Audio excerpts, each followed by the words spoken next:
Pirates of Venus is the first book in Edgar Rice Burroughs' Venus series. This series is also known as the Carson Napier of Venus series and is the last major series in Burroughs' career. The Pirates of Venus was first serialized in 6 parts in the United States in Argosy in 1932 and in the United Kingdom in The Passing Show in 1933, and published in book form in 1934 by Edgar Rice Burroughs, Inc. The events occur on a fictionalized version of the planet Venus known as Amtor to its inhabitants. The novel contains elements of political satire aimed at communism. Enjoy this reading of Pirates of Venus. Chapter 1.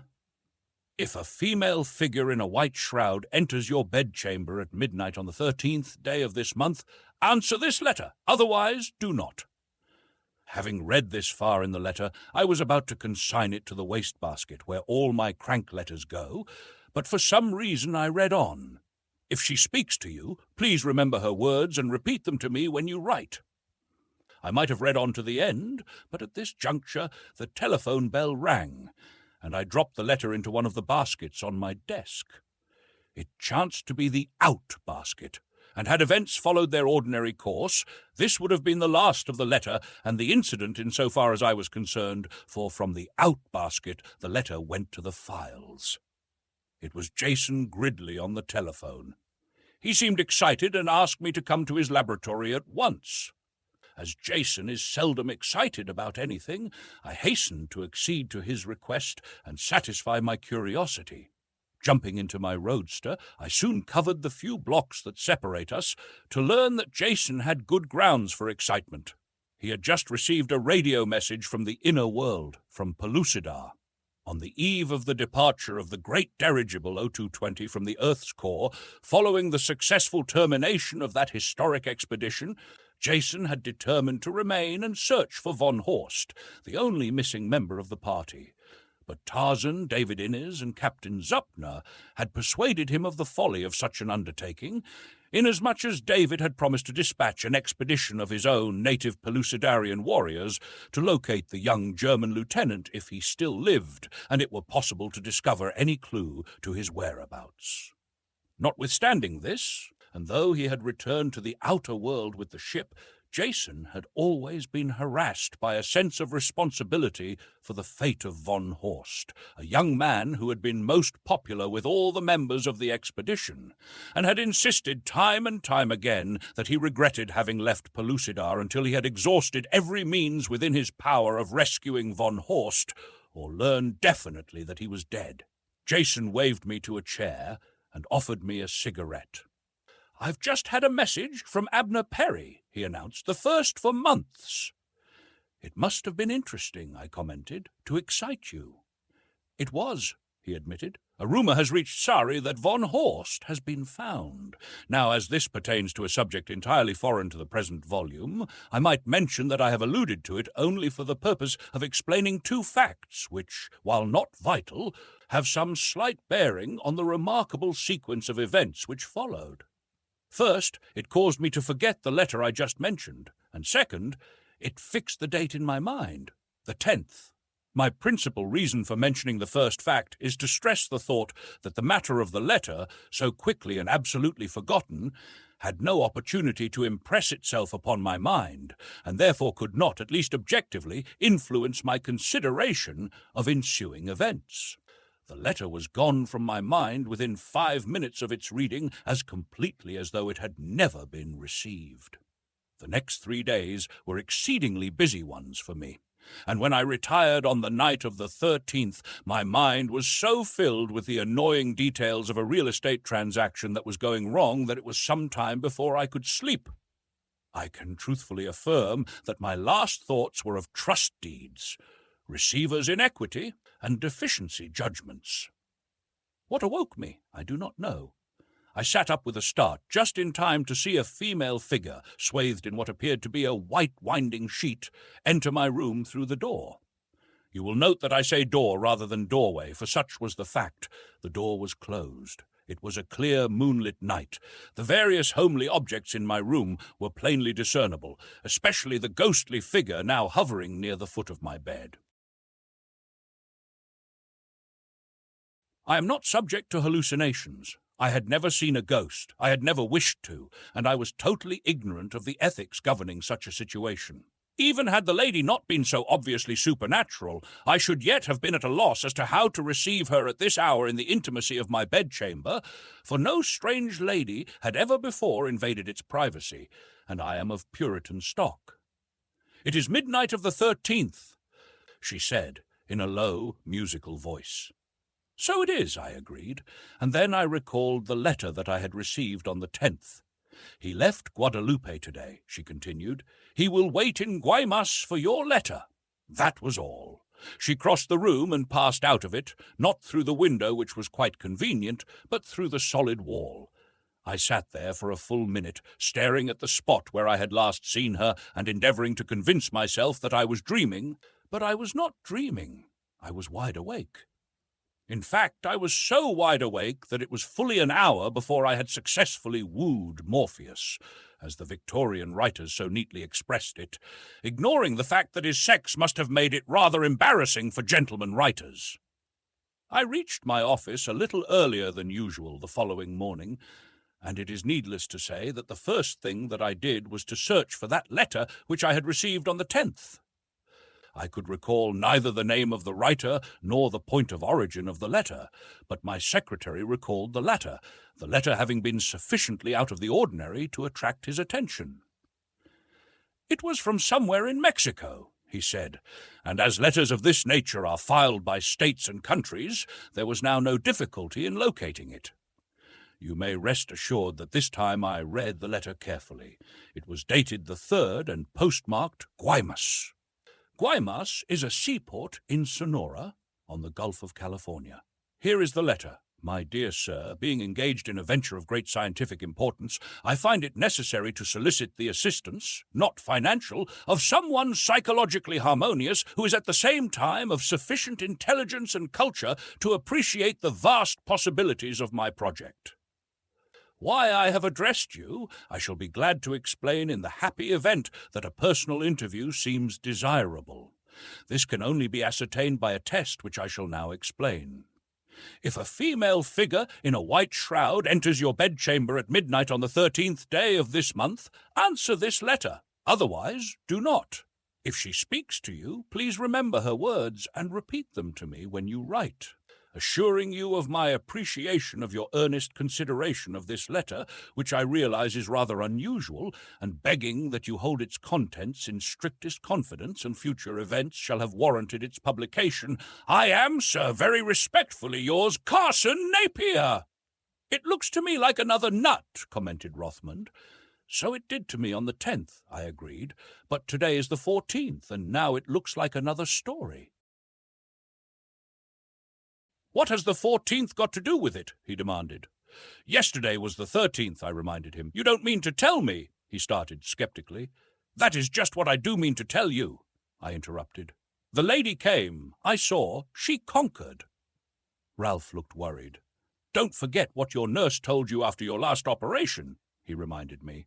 "Which nurse? I had 9, and no 2 of them told me the same things. Jerry. She said that narcotics often affected a patient's mind for months afterward." His tone was solicitous. Well, at least Jerry admitted that I had a mind, which some of the others didn't. Anyway, it didn't affect my eyesight. I saw what I saw. Please take a letter to Mr. Napier. A few days later I received a telegram from Napier, dated Guaymas. "Letter received. Stop, thanks, stop. Shall call on you tomorrow," it read. "He must be flying," I commented. "Or coming in a white shroud," suggested Ralph. "I think I'll phone Captain Hodson to send a squad car around here. Sometimes these nuts are dangerous." He was still skeptical. I must admit that we both awaited the arrival of Carson Napier with equal interest. I think Ralph expected to see a wild-eyed maniac. I could not visualize the man at all. About 11 o'clock the following morning, Ralph came into my study.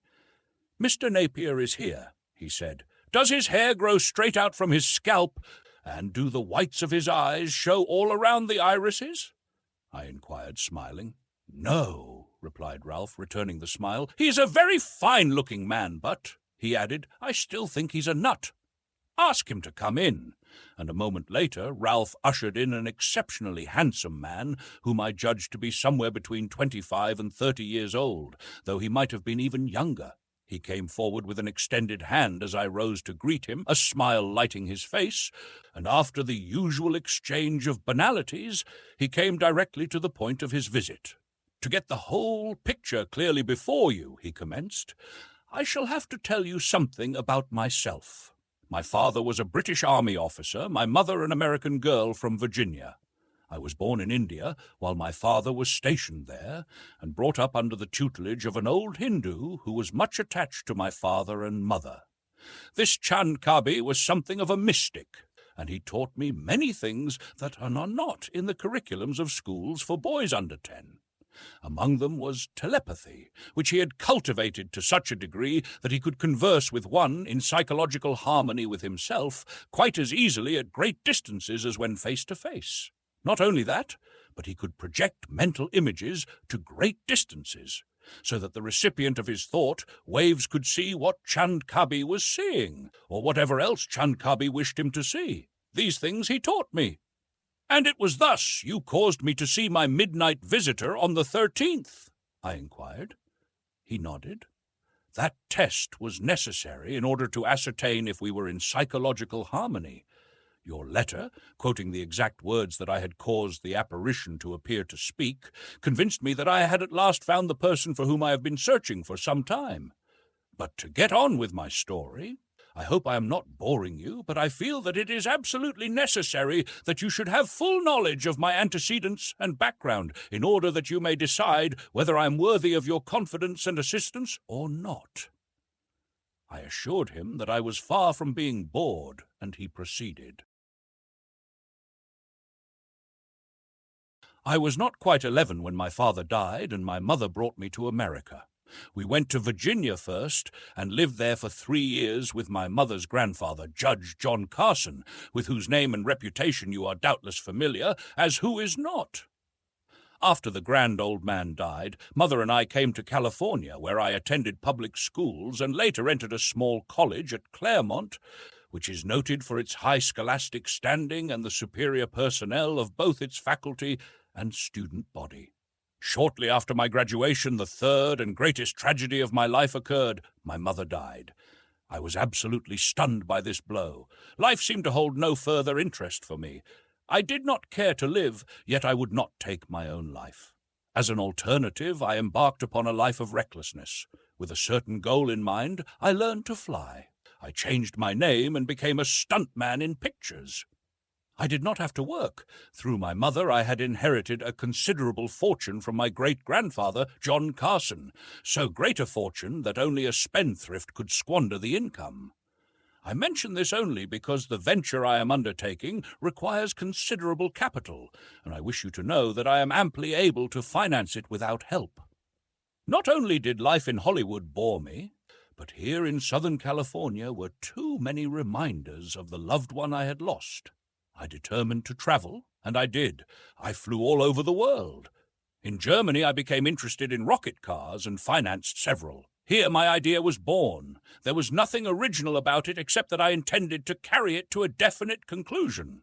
I would travel by rocket to another planet. My studies had convinced me that of all the planets, Mars alone offered presumptive evidence of habitability for creatures similar to ourselves. I was at the same time convinced that if I succeeded in reaching Mars, the probability of my being able to return to Earth was remote. Feeling that I must have some reason for embarking upon such a venture other than selfishness, I determined to seek out someone with whom I could communicate in the event that I succeeded. Subsequently, it occurred to me that this might also afford the means for launching a second expedition, equipped to make the return journey, for I had no doubt but that there would be many adventurous spirits ready to undertake such an excursion once I had proved it feasible. For over a year I have been engaged in the construction of a gigantic rocket on Guadalupe Island, off the west coast of Lower California. The Mexican government has given me every assistance, and today everything is complete to the last detail. I am ready to start at any moment. As he ceased speaking, he suddenly faded from view. The chair in which he had been sitting was empty. There was no one in the room but myself. I was stunned, almost terrified. I recalled what Rothmund had said about the effect of the narcotics upon my mentality. I also recalled that insane people seldom realize that they are insane. Was I insane?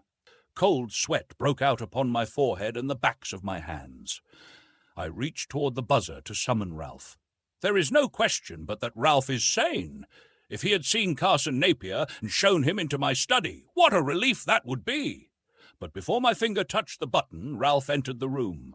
There was a puzzled expression on his face. "Mr. Napier is back again," he said, and then he added, "I didn't know he had left. I just heard him talking to you." I breathed a sigh of relief as I wiped the perspiration from my face and hands. If I was crazy, so was Ralph. "Bring him in," I said, "and this time you stay here." When Napier entered, there was a questioning look in his eyes. "Do you fully grasp the situation as far as I have explained it?" he asked, as though he had not been out of the room at all. "Yes, but—" I started. "Wait, please," he requested. "I know what you are going to say, but let me apologize first and explain. I have not been here before. That was my final test. If you are confident that you saw me and talked to me and can recall what I said to you as I sat outside in my car, then you and I can communicate just as freely and easily when I am on Mars." "But," interjected Rothmund, "you were here. Didn't I shake hands with you when you came in and talk to you?" "You thought you did," replied Napier. "Who's loony now?" I inquired inelegantly, but to this day Rothmund insists that we played a trick on him. "How do you know he's here now, then?" he asked. "I don't," I admitted. "I am this time," laughed Napier. "Let's see, how far had I gotten?" "You were saying that you were all ready to start, had your rocket set up on Guadalupe Island," I reminded him. "Right, I see you got it all. Now, as briefly as possible, I'll outline what I hope you will find it possible to do for me. I have come to you for several reasons, the more important of which are your interest in Mars, your profession. The results of my experiment must be recorded by an experienced writer, and your reputation for integrity. I have taken the liberty of investigating you most thoroughly. I wish you to record and publish the messages you receive from me and to administer my estate during my absence. I shall be glad to do the former, but I hesitate to accept the responsibility of the latter assignment," I demurred. "I have already arranged a trust that will give you ample protection," he replied in a manner that precluded further argument. I saw that he was a young man who brooked no obstacles. In fact, I think he never admitted the existence of an obstacle. "As for your remuneration," he continued, "you may name your own figure." I waved a deprecatory hand. "It will be a pleasure," I assured him. "It may take a great deal of your time," interjected Ralph, "and your time is valuable." "Precisely," agreed Napier. "Mr. Rothmund and I will, with your permission, arrange the financial details later." "That suits me perfectly," I said, "for I detest business and everything connected with it. Now, to get back to the more important and far more interesting phases of our discussion. What is your reaction to the plan as a whole?" "Mars is a long way from Earth," I suggested. "Venus is 9 or 10 million miles closer, and 1,000,000 miles are 1,000,000 miles." "Yes, and I would prefer going to Venus," he replied. Enveloped in clouds, its surface forever invisible to man, it presents a mystery that intrigues the imagination. But recent astronomical research suggests conditions there inimical to the support of any such life as we know on Earth. It has been thought by some that, held in the grip of the sun since the era of her pristine fluidity, she always presents the same face to him, as does the moon to Earth. If such is the case, the extreme heat of one hemisphere and the extreme cold of the other would preclude life.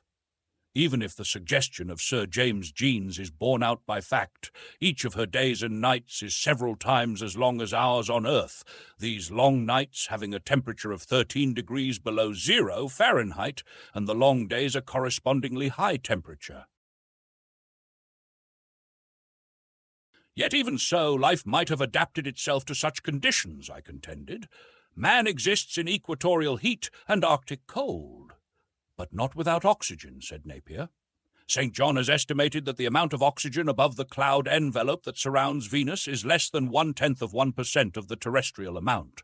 After all, we have to bow to the superior judgment of such men as Sir James Jeans, who says, "The evidence, for what it is worth, goes to suggest that Venus, the only planet in the solar system outside Mars and the Earth on which life could possibly exist, possesses no vegetation and no oxygen for higher forms of life to breathe, which definitely limits my planetary exploration to Mars."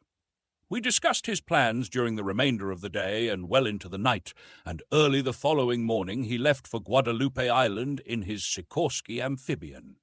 I have not seen him since, at least in person, yet through the marvelous medium of telepathy I have communicated with him continually and seen him amid strange, unearthly surroundings that have been graphically photographed upon the retina of my mind's eye.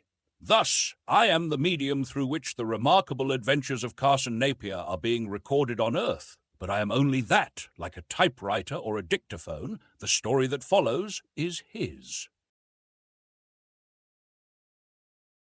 Chapter 2. Off for Mars. As I set my ship down in the sheltered cove along the shore of desolate Guadalupe, a trifle over 4 hours after I left Tarzana, the little Mexican steamer I had chartered to transport my men, materials, and supplies from the mainland rode peacefully at anchor in the tiny harbor. While on the shore, waiting to welcome me, were grouped the laborers, mechanics, and assistants who had worked with such wholehearted loyalty for long months in preparation for this day. Towering head and shoulders above the others loomed Jimmy Welsh, the only American among them. I taxied in close to shore and moored the ship to a buoy while the men launched a dory and rowed out to get me. I had been absent less than a week, most of which had been spent in Guaymas, awaiting the expected letter from Tarzana, but so exuberantly did they greet me. One might have thought me a long-lost brother returned from the dead. So dreary and desolate and isolated is Guadalupe to those who must remain upon her lonely shores for even a brief interval between contacts with the mainland. Perhaps the warmth their greeting may have been enhanced by a desire to conceal their true feelings. We had been together constantly for months. Warm friendships had sprung up between us, and tonight we were to separate with little likelihood that they and I should ever meet again. This was to be my last day on Earth. After today I should be as dead to them as though 3 feet of earth covered my inanimate corpse. It is possible that my own sentiments colored my interpretation of theirs, for I am frank to confess that I had been apprehending this last moment as the most difficult of the whole adventure. I have come in contact with the peoples of many countries, but I recall none with more lovable qualities than Mexicans who have not been contaminated by too close contact with the intolerance and commercialism of Americans. And then there was Jimmy Welsh. It was going to be like parting with a brother when I said goodbye to him. For months he had been begging to go with me, and I knew that he would continue to beg up to the last minute, but I could not risk a single life unnecessarily. We all piled into the trucks that we had used to transport supplies and materials from the shore to the camp, which lay inland a few miles, and bumped over our makeshift road to the little tableland where the giant torpedo lay upon its mile-long track. "Everything is ready," said Jimmy. "We polished off the last details this morning.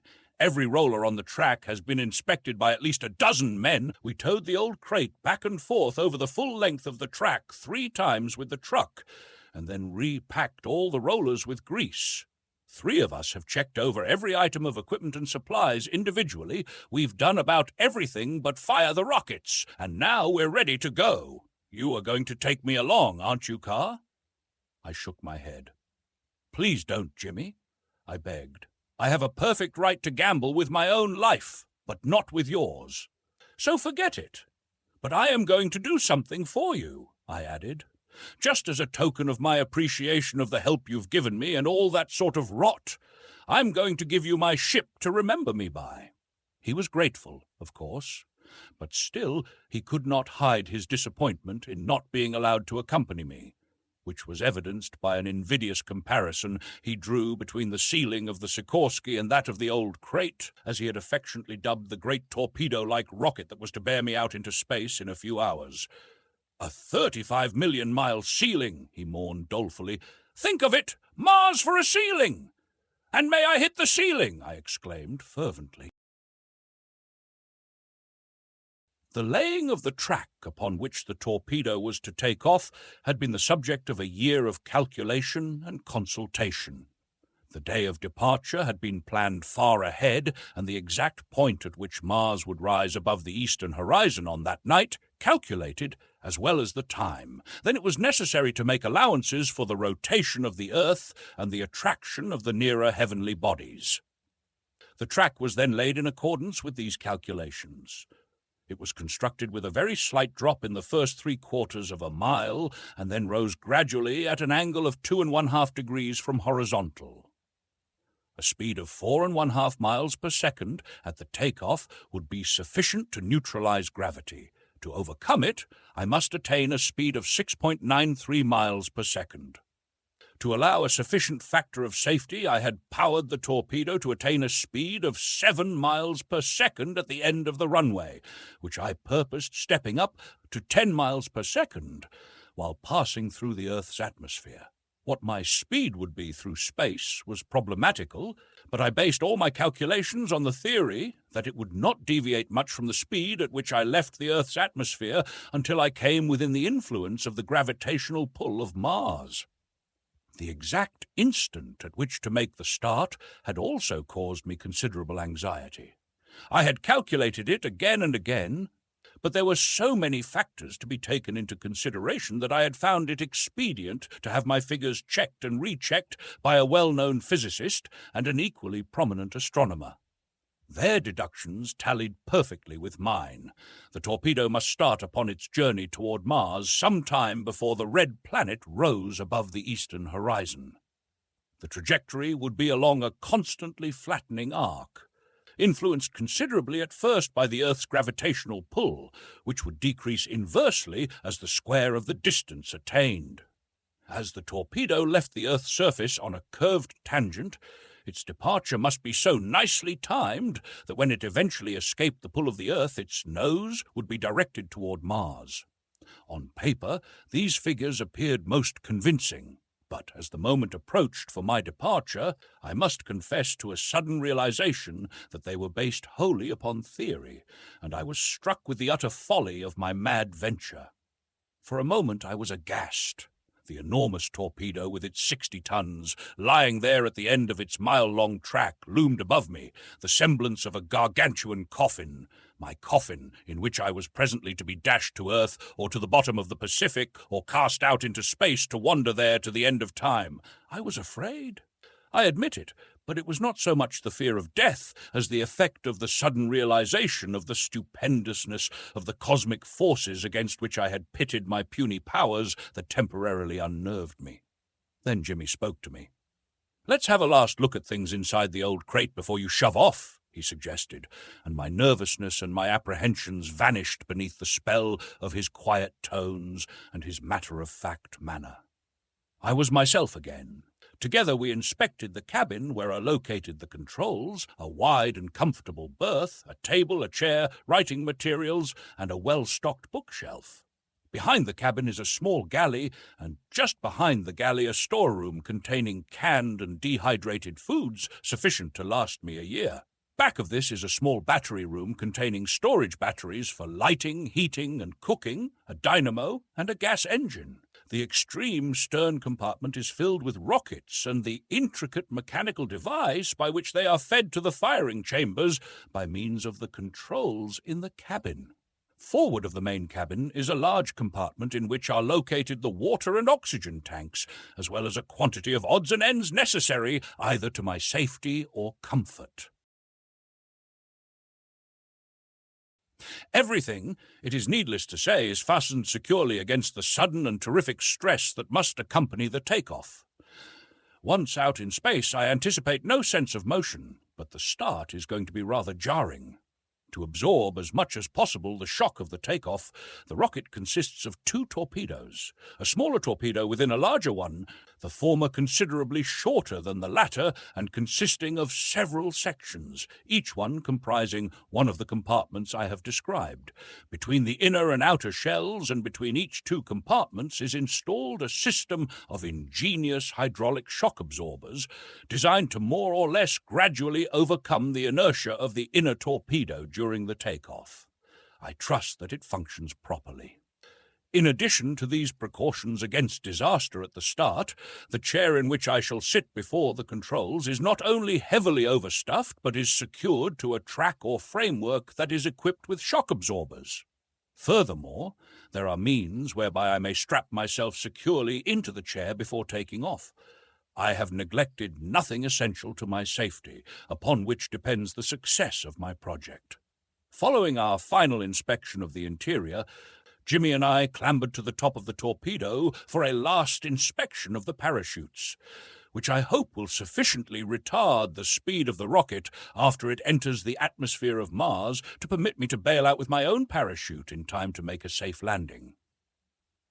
The main parachutes are in a series of compartments running the full length of the top of the torpedo. To explain them more clearly, I may say that they are a continuous series of batteries of parachutes, each battery consisting of a number of parachutes of increasing diameter from the uppermost, which is the smallest. Each battery is in an individual compartment, and each compartment is covered at the will of the operator by controls in the cabin. Each parachute is anchored to the torpedo by a separate cable. I expect about 1/2 of them to be torn loose while checking the speed of the torpedo sufficiently to permit the others to hold and further retard it to a point where I may safely open the doors and jump with my own parachute and oxygen tank.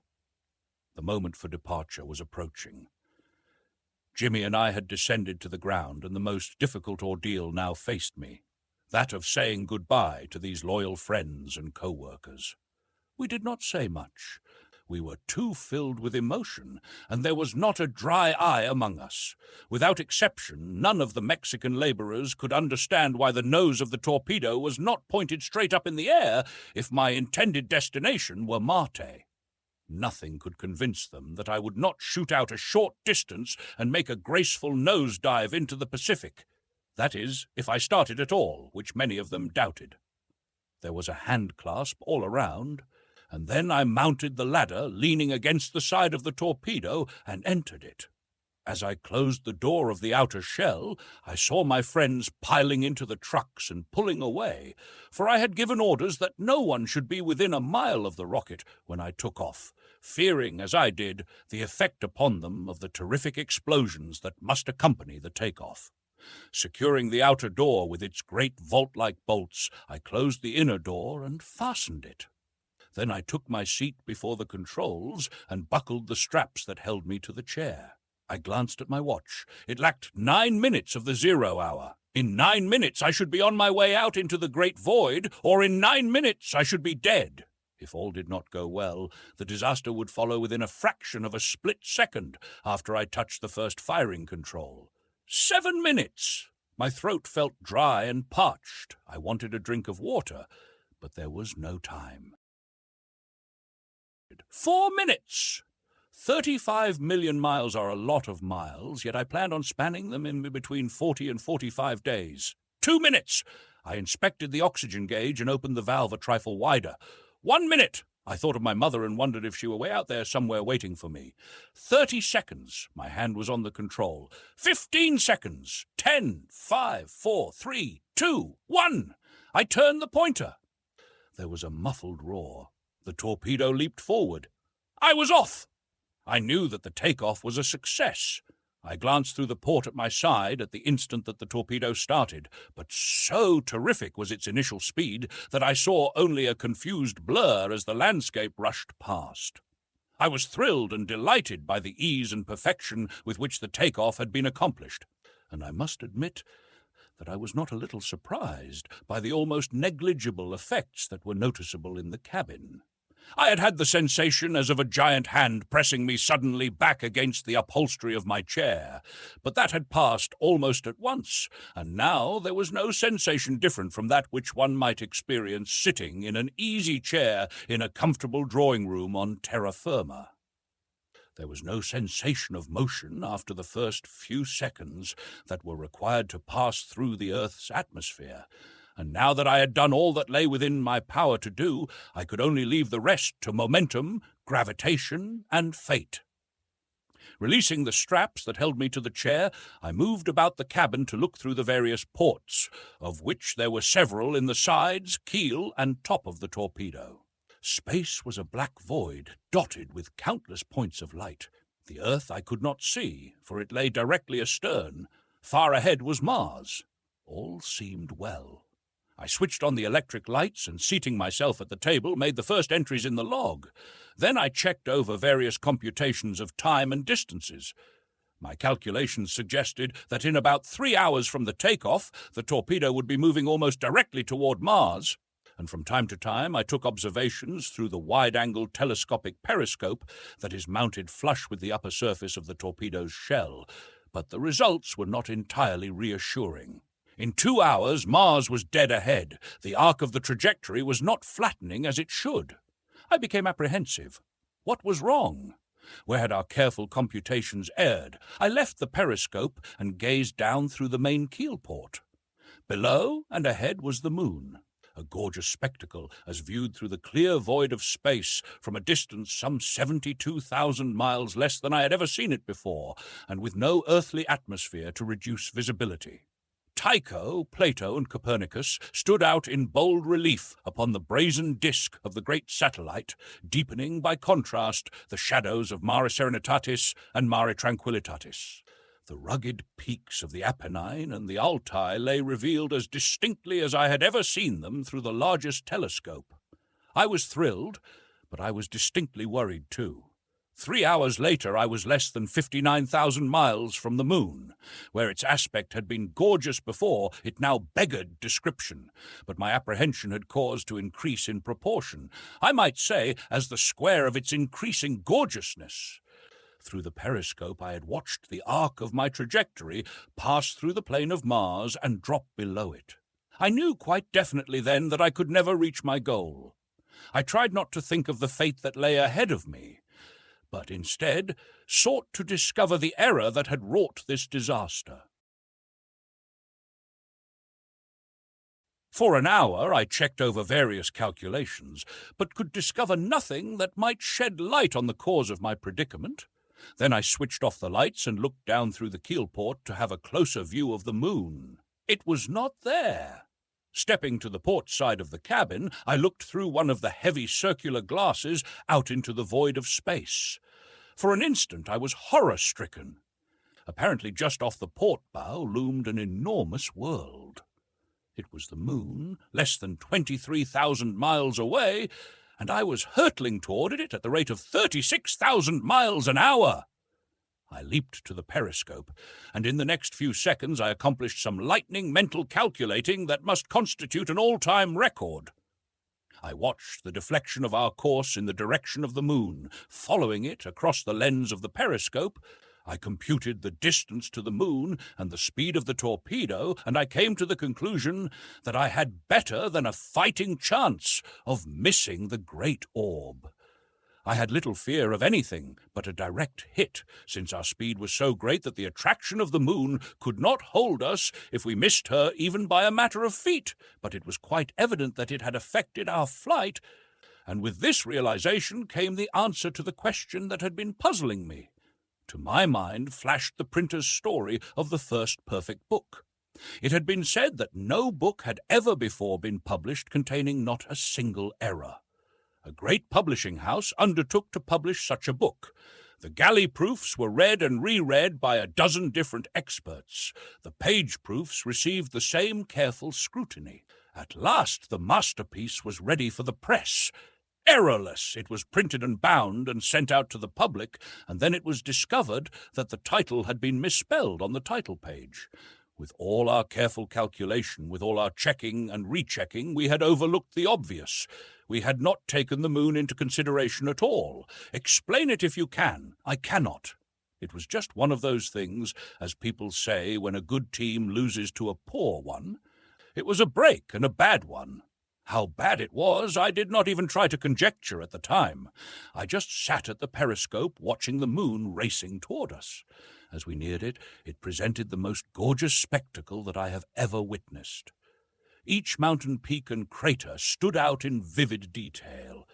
Even the great height of summits over 25,000 feet appeared distinguishable to me, though imagination must have played a major part in the illusion, since I was looking down upon them from above. Suddenly I realized that the great sphere was passing rapidly from the field of the periscope, and I breathed a sigh of relief. We were not going to score a clean hit. We were going to pass by. I returned then to the porthole. The moon lay just ahead and a little to the left. It was no longer a great sphere. It was a world that filled my whole range of vision. Against its black horizon I saw titanic peaks. Below me huge craters yawned. I stood with God on high and looked down upon a dead world. Our transit of the moon required a little less than 4 minutes. I timed it carefully that I might check our speed. How close we came I may only guess, perhaps 5,000 feet above the tallest peaks, but it was close enough. The pull of the moon's gravitation had definitely altered our course, but owing to our speed we had eluded her clutches. Now we were racing away from her. But to what? The nearest star, Alpha Centauri, is 25.5 million miles from Earth. Write that on your typewriter. 25,500,000 miles. But why trifle with short distances like this? There was little likelihood that I should visit Alpha Centauri with all the wide range of space at my command and many more interesting places to go. I knew that I had ample room in which to wander, since science has calculated the diameter of space to be 84,000 million light-years, which, when one reflects that light travels at the rate of 186,000 miles a second, should satisfy the wanderlust of the most inveterate roamer.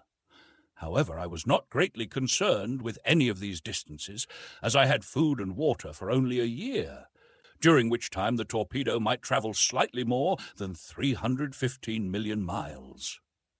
Even if it reached our near neighbor Alpha Centauri, I should not then be greatly interested in the event, as I should have been dead for over 80,000 years.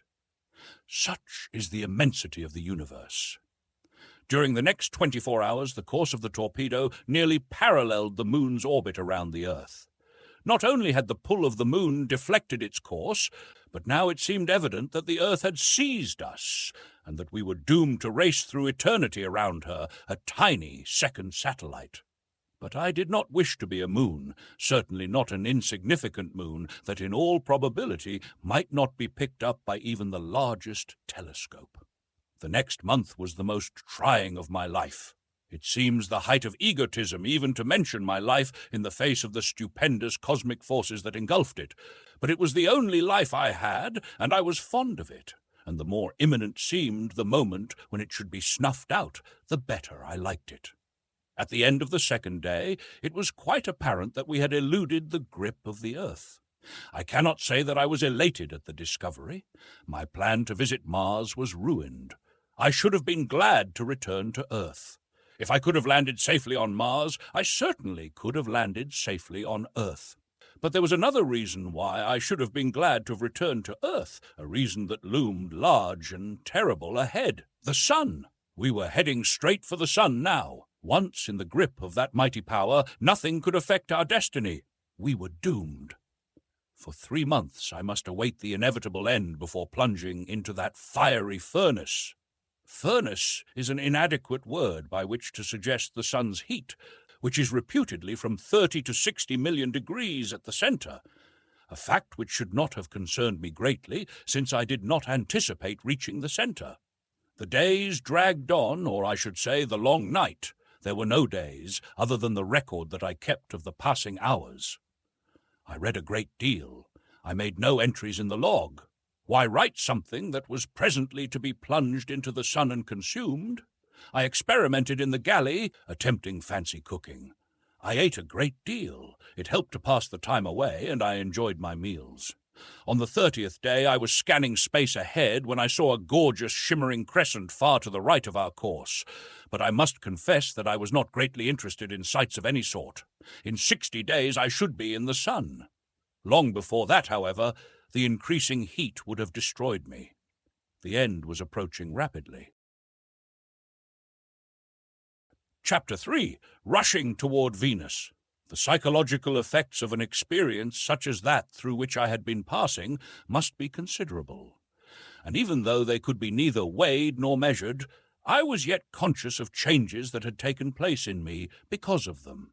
For 30 days I had been racing alone through space toward absolute annihilation, toward an end that would probably not leave a single nucleus of the atoms that compose me an electron to carry on with. I had experienced the ultimate in solitude, and the result had been to deaden my sensibilities, doubtless a wise provision of nature. Even the realization that the splendid crescent, looming enormously off the starboard bow of the torpedo, was Venus failed to excite me greatly. What if I were to approach Venus more closely than any other human being of all time? It meant nothing. Were I to see God himself, even that would mean nothing. It became apparent that the value of what we see is measurable only by the size of our prospective audience. Whatever I saw, who might never have an audience, was without value. Nevertheless, more to pass away the time than because I was particularly interested in the subject, I began to make some rough calculations. These indicated that I was about 865,000 miles from the orbit of Venus, and that I should cross it in about 24 hours. I could not, however, compute my present distance from the planet accurately. I only knew that it appeared very close. When I say close, I mean relatively. The Earth was some 25 million miles away, the Sun about 68 million, so that an object as large as Venus, at a distance of 1 or 2 million miles, appeared close. As Venus travels in her orbit at the rate of nearly 22 miles per second, or over 1,600,000 miles in a terrestrial day, it appeared evident to me that she would cross my path sometime within the next 24 hours. It occurred to me that, passing closely, as was unavoidable, she might deflect the course of the torpedo and save me from the sun, but I knew this to be a vain hope. Undoubtedly, the path of the torpedo would be bent, but the sun would not relinquish his prey. With these thoughts, my apathy returned, and I lost interest in Venus. Selecting a book, I lay down on my bed to read. The interior of the cabin was brightly illuminated. I am extravagant with electricity. I have the means of generating it for 11 more months, but I shall not need it after a few weeks, so why should I be parsimonious? I read for a few hours, but as reading in bed always makes me sleepy, I eventually succumbed. When I awoke, I lay for a few minutes in luxurious ease. I might be racing toward extinction at the rate of 36,000 miles an hour, but I myself was unhurried. I recalled the beautiful spectacle that Venus had presented when I had last observed her and decided to have another look at her. Stretching languorously, I arose and stepped to one of the starboard portholes. The picture framed by the casing of that circular opening was gorgeous beyond description. Apparently, less than half as far away as before, and twice as large, loomed the mass of Venus lined by an aureole of light where the sun behind her illuminated her cloudy envelope and lighted to burning brilliance a thin crescent along the edge nearest me. I looked at my watch. 12 hours had passed since I first discovered the planet, and now at last I became excited.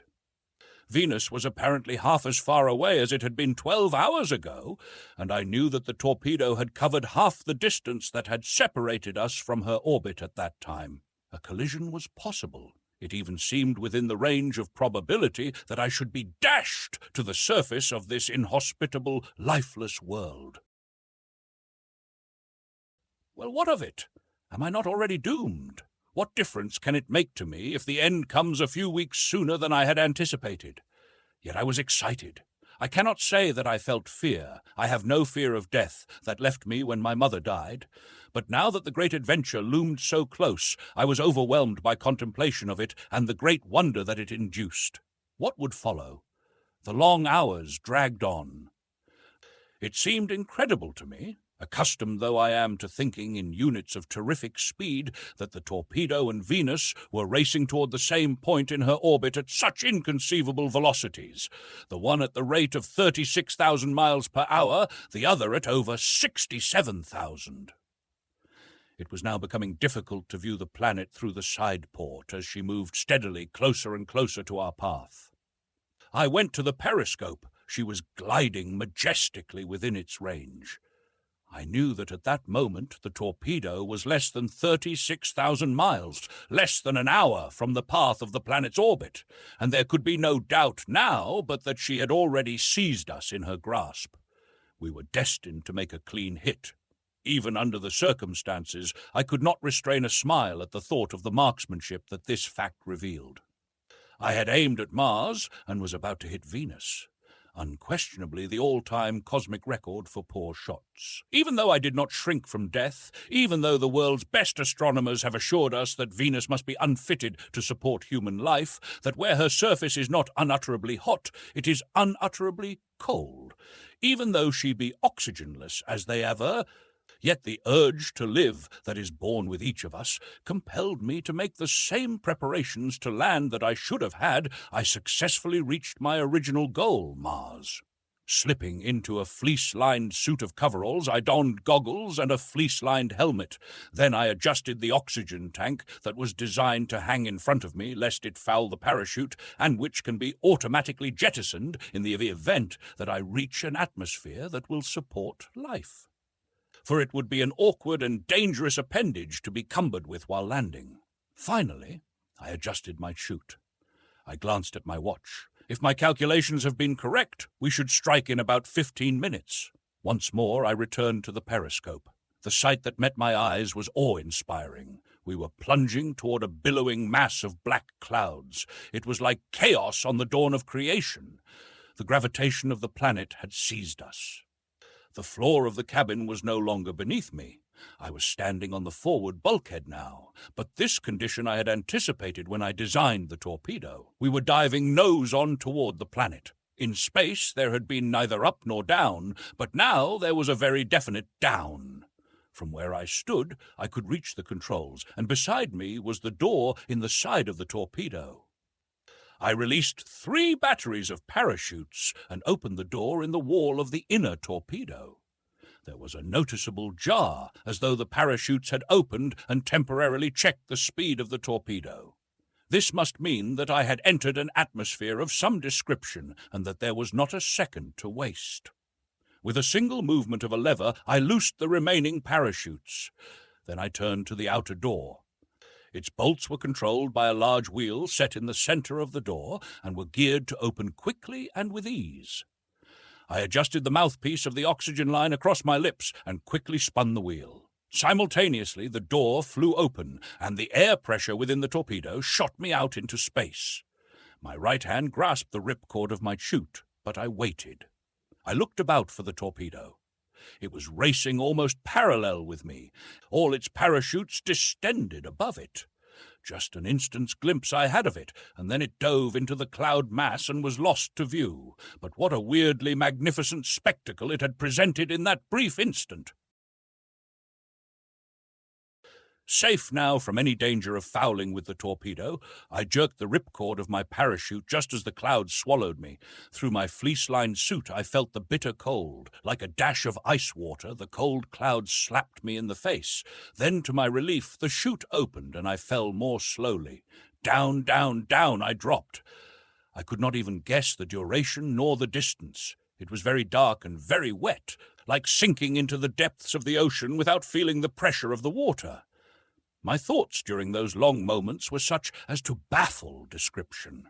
Perhaps the oxygen made me a little drunk. I do not know. I felt exhilarated and intensely eager to solve the great mystery beneath me. The thought that I was about to die did not concern me so much as what I might see before I died. I was about to land on Venus, the first human being in all the world to see the face of the veiled planet. Suddenly I emerged into a cloudless space, but far below me were what appeared in the darkness to be more clouds, recalling to my mind the often advanced theory of the two cloud envelopes of Venus. As I descended, the temperature rose gradually, but it was still cold. As I entered the second cloud bank, there was a very noticeable rise in temperature the farther I fell. I shut off the oxygen supply and tried breathing through my nose. By inhaling deeply, I discovered that I could take in sufficient oxygen to support life, and an astronomical theory was shattered. Hope flared within me like a beacon on a fog-hid landing field. As I floated gently downward, I presently became aware of a faint luminosity far below. What could it be? There were many obvious reasons why it could not be sunlight. Sunlight would not come from below, and, furthermore, it was night on this hemisphere of the planet. Naturally, many weird conjectures raced through my mind. I wondered if this could be the light from an incandescent world, but immediately discarded that explanation as erroneous, knowing that the heat from an incandescent world would long since have consumed me. Then it occurred to me that it might be refracted light from that portion of the cloud envelope illuminated by the sun, yet if such were the case, it seemed obvious that the clouds about me should be luminous, which they were not. There seemed only one practical solution. It was the solution that an Earthman would naturally arrive at. Being what I am, a highly civilized creature from a world already far advanced by science and invention, I attributed the source of this light to these twin forces of superior intelligence. I could only account for that faint glow by attributing it to the reflection upon the underside of the cloud mass of artificial light produced by intelligent creatures upon the surface of this world toward which I was slowly settling. I wondered what these beings would be like, and if my excitement grew as I anticipated the wonders that were soon to be revealed to my eyes, I believe that it was a pardonable excitement under the circumstances. Upon the threshold of such an adventure, who would not have been moved to excitement by contemplation of the experiences awaiting him? Now I removed the mouthpiece of the oxygen tube entirely and found that I could breathe easily. The light beneath me was increasing gradually. About me, I thought I saw vague, dark shapes among the cloud masses. Shadows, perhaps, but of what? I detached the oxygen tank and let it fall. I distinctly heard it strike something an instant after I had released it. Then a shadow loomed darkly beneath me, and an instant later my feet struck something that gave beneath them. I dropped into a mass of foliage and grasped wildly for support. A moment later I began to fall more rapidly and guessed what had happened. The parachute had been up-tilted by contact with the foliage. I clutched at leaves and branches, fruitlessly, and then I was brought to a sudden stop. Evidently the chute had fouled something. I hoped that it would hold until I found a secure resting place. As I groped about in the dark, my hand finally located a sturdy branch, and a moment later I was astride it, my back to the bole of a large tree. Another theory gone the ignoble path of countless predecessors. It was evident that there was vegetation on Venus. At least there was one tree. I could vouch for that, as I was sitting in it, and doubtless the black shadows I had passed were other taller trees. Having found secure lodgment, I divested myself of my parachute after salvaging some of its ropes and the straps from the harness, which I thought I might find helpful in descending the tree. Starting at the top of a tree, in darkness and among clouds, one may not be positive what the tree is like nearer the ground. I also removed my goggles. Then I commenced to descend. The girth of the tree was enormous, but the branches grew sufficiently close together to permit me to find safe footing. I did not know how far I had fallen through the second cloud stratum before I lodged in the tree, nor how far I had descended the tree, but altogether it must have been close to 2,000 feet. Yet I was still in the clouds. Could the entire atmosphere of Venus be forever fog-laden? I hoped not, for it was a dreary prospect. The light from below had increased a little as I descended, but not much. It was still dark about me. I continued to descend. It was tiresome work, and not without danger, this climbing down an unfamiliar tree in a fog at night toward an unknown world. But I could not remain where I was, and there was nothing above to entice me upward. So I continued to descend. What a strange trick fate had played me. I had wanted to visit Venus, but had discarded the idea when assured by my astronomer friends that the planet could not support either animal or vegetable life. I had started for Mars, and now, fully 10 days before I had hoped to reach the Red Planet, I was on Venus, breathing perfectly good air among the branches of a tree that evidently dwarfed the giant sequoias. The illumination was increasing rapidly now, the clouds were thinning. Through breaks, I caught glimpses far below, glimpses of what appeared to be an endless vista of foliage, softly moonlit. But Venus had no moon.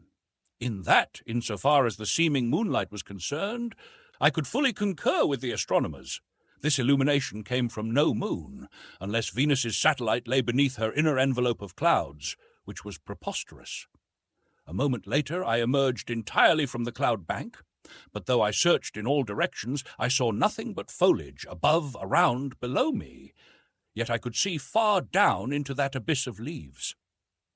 In the soft light I could not determine the colour of the foliage, but I was sure that it was not green. It was some light, delicate shade of another colour. I had descended another 1,000 feet since I had emerged from the clouds, and I was pretty well exhausted. The month of inactivity and overeating had softened me, when I saw just below me what appeared to be a causeway leading from the tree I was descending to another adjacent. I also discovered that from just below, where I clung the limbs, had been cut away from the tree to a point below the causeway. Here were two startling and unequivocal evidences of the presence of intelligent beings. Venus was inhabited, but by what? What strange arboreal creatures built causeways high among these giant trees? Were they a species of monkey man? Were they of a high or low order of intelligence? How would they receive me? At this juncture in my vain speculations, I was startled by a noise above me. Something was moving in the branches overhead. The sound was coming nearer, and it seemed to me that it was being made by something of considerable size and weight, but perhaps I realized that conjecture was the child of my imagination. However, I felt most uncomfortable. I was unarmed. I have never carried weapons. My friends had urged a perfect arsenal upon me before I embarked upon my adventure, but I had argued that if I arrived on Mars unarmed would be prima facie evidence of my friendly intentions, and even if my reception were warlike, I should be no worse off, since I could not hope, single-handed, to conquer a world, no matter how well armed I were. Suddenly, above me, to the crashing of some heavy body through the foliage, were added hideous screams and snarls, and in the terrifying dissonance, I recognized the presence of more than a single creature. Was I being pursued by all the fearsome denizens of this Venusian forest? Perhaps my nerves were slightly unstrung, and who may blame them if they were, after what I had passed through so recently and during the long preceding month? They were not entirely shattered, however, and I could still appreciate the fact that night noises often multiply themselves in a most disconcerting way. I have heard coyotes yapping and screaming around my camp on Arizona nights when, but for the actual knowledge that there were but one or two of them, I could have sworn that there were 100, had I trusted only to my sense of hearing. But in this instance, I was quite positive that the voices of more than a single beast were mingling to produce the horrid din that, together with the sound of their passage, was definitely and unquestionably drawing rapidly nearer me. Of course, I did not know that the owners of those awesome voices were pursuing me, though a still, small voice within seemed to be assuring me that such was the fact. I wished that I might reach the causeway below me. I should feel better standing squarely on 2 feet. But it was too far to drop, and there were no more friendly branches to give me support. Then I thought of the ropes I had salvaged from the abandoned parachute. Quickly uncoiling them from about my waist, I looped one of them over the branch upon which I sat, grasped both strands firmly in my hands, and prepared to swing from my porch. Suddenly, the screams and snarling growls ceased, and then, close above me now, I heard the noise of something descending toward me and saw the branches shaking to its weight. Lowering my body from the branch, I swung downward and slid the 15 or more feet to the causeway, and as I alighted, the silence of the great forest was again shattered by a hideous scream just above my head. Looking up quickly, I saw a creature launching itself toward me, and just beyond it a snarling face of utter hideousness. I caught but the briefest glimpse of it, just enough to see that it was a face with eyes and a mouth. Then it was withdrawn amidst the foliage. Perhaps I only sensed that hideous vision subconsciously at the time, for the whole scene was but a flash upon the retina of my eye, and the other beast was in mid-air above me at the instant.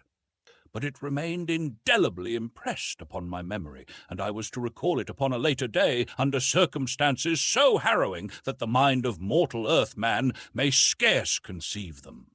As I leaped back to avoid the creature springing upon me, I still clung to one strand of the rope down which I had lowered myself to the causeway.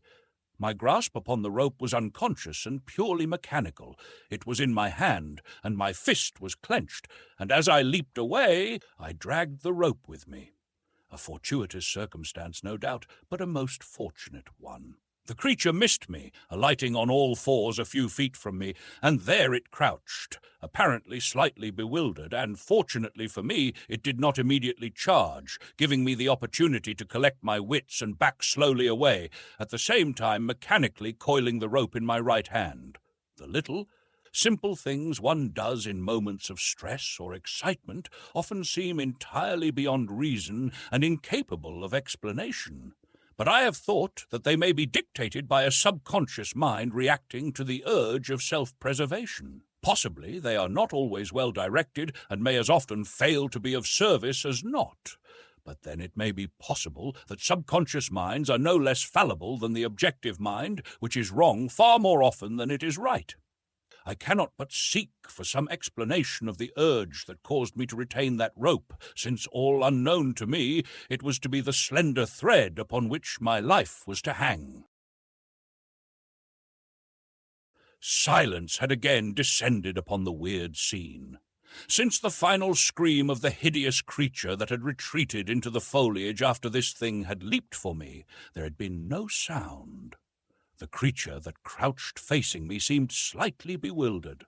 I am positive now that it had not been pursuing me, but that it itself had been the object of pursuit by the other beast that had retreated. In the dim half-light of the Venusian night, I saw confronting me a creature that might be conjured only in the half-delirium of some horrid nightmare. It was about as large as a full-grown puma and stood upon 4 hand-like feet that suggested that it might be almost wholly arboreal.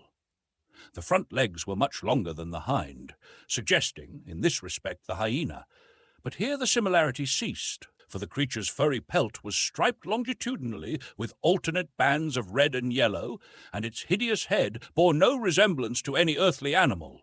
No external ears were visible, and in the low forehead was a single large round eye at the end of a thick antenna about 4 inches long. The jaws were powerful and armed with long, sharp fangs, while from either side of the neck projected a powerful cala. Never have I seen a creature so fearsomely armed for offence as was this nameless beast of another world. With those powerful crab-like pincers, it could easily have held an opponent far stronger than a man and dragged it to those terrible jaws. For a time, it eyed me with that single terrifying eye that moved to and fro at the end of its antenna, and all the time its chelae were waving slowly, opening and closing. In that brief moment of delay, I looked about me, and the first thing that I discovered was that I stood directly in front of an opening cut in the bole of the tree, an opening about 3 feet wide and over 6 feet high. But the most remarkable thing about it was that it was closed by a door. Not a solid door, but one suggesting a massive wooden grill. As I stood contemplating it and wondering what to do, I thought that I saw something moving behind it. Then a voice spoke to me out of the darkness beyond the door. It sounded like a human voice, though it spoke in a language that I could not understand. The tones were peremptory. I could almost imagine that it said, "Who are you, and what do you want here in the middle of the night?" "I am a stranger," I said. "I come in peace and friendship." Of course, I knew that whatever it was behind that door, it could not understand me, but I hoped that my tone would assure it of my peaceful designs. There was a moment's silence, and then I heard other voices. Evidently, the situation was being discussed. Then I saw that the creature facing me upon the causeway was creeping toward me, and turned my attention from the doorway to the beast. I had no weapons, nothing but a length of futile rope, but I knew that I must do something. I could not stand there supinely and let the creature seize and devour me without striking a blow in my own defense. I uncoiled a portion of the rope, and, more in despair than with any hope that I could accomplish anything of a defensive nature, flicked the end of it in the face of the advancing beast.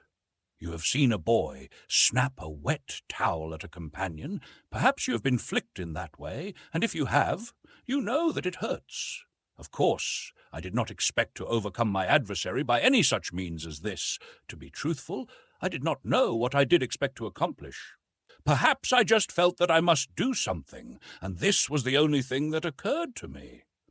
The result merely demonstrated the efficiency of that single eye and the quickness of the chele. I snapped that rope as a ringmaster snaps a whip, but though the rope end travelled with great speed and the act must have been unexpected, the creature caught the rope in one of its chele before it reached its face. Then it hung on and sought to drag me toward those frightful jaws. I learned many a trick of roping from a cowboy friend of my motion picture days, and one of these I now put into use in an endeavor to entangle the crab-like chele. Suddenly giving the rope sufficient slack, I threw a half-hitch around the chela that gripped it, immediately following it with a second, whereupon the creature commenced to pull desperately away. I think it was motivated solely by an instinctive urge to pull toward its jaws anything that was held in its chele.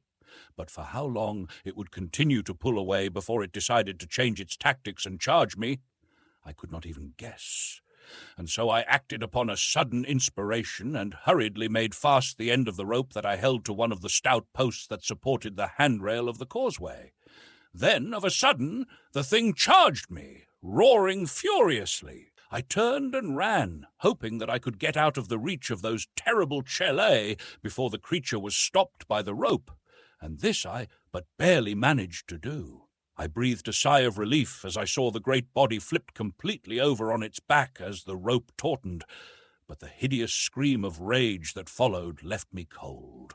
Nor was my relief of any great duration, for as soon as the creature had scrambled to its feet, it seized the rope in its other chela and severed it as neatly as one might with a pair of monstrous tinner's snips. And then it was after me again, but this time it did not creep. It seemed evident that my stay upon Venus was to be brief, when suddenly the door in the tree swung open, and 3 men leaped to the causeway just behind the charging terror that was swiftly driving down upon me. The leading man hurled a short, heavy spear that sank deep into the back of my infuriated pursuer.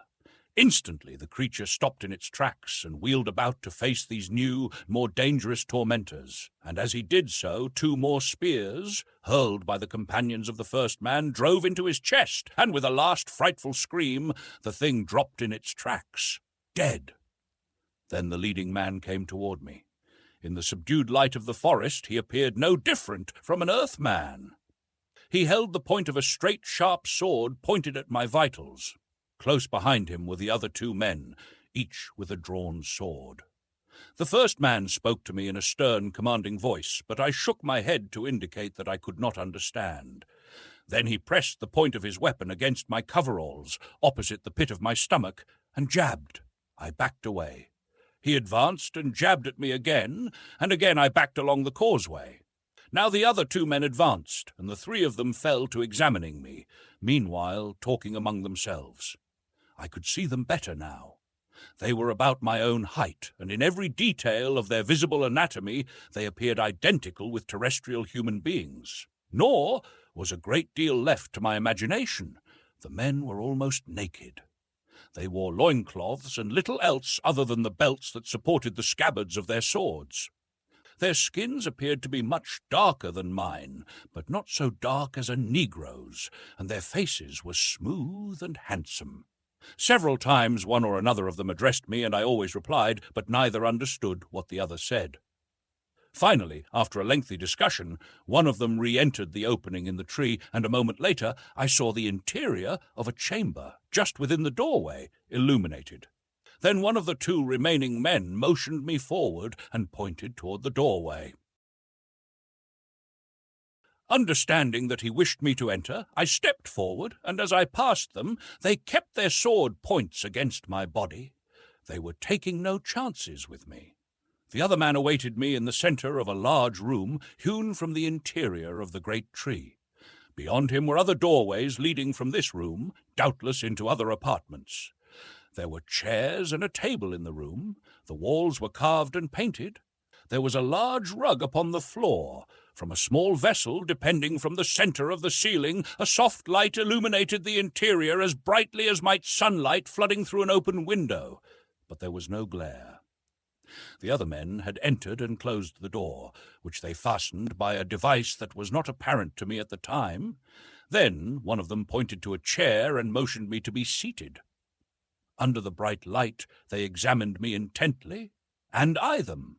My clothing appeared to puzzle them most. They examined and discussed its material, texture, and weave, if I could judge correctly by their gestures and inflections. Finding the heat unendurable in my fleece-lined coveralls, I removed them and my leather coat and polo shirt. Each newly revealed article aroused their curiosity and comment. My light skin and blonde hair also received their speculative attention.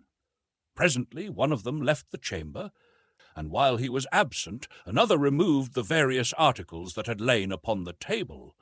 These consisted of what I took to be books bound in wooden and in leather covers, several ornaments, and a dagger in a beautifully wrought sheath. When the man who had left the room returned, he brought food and drink which he placed upon the table, and by signs the three indicated that I might eat. There were fruits and nuts in highly polished, carved wooden bowls.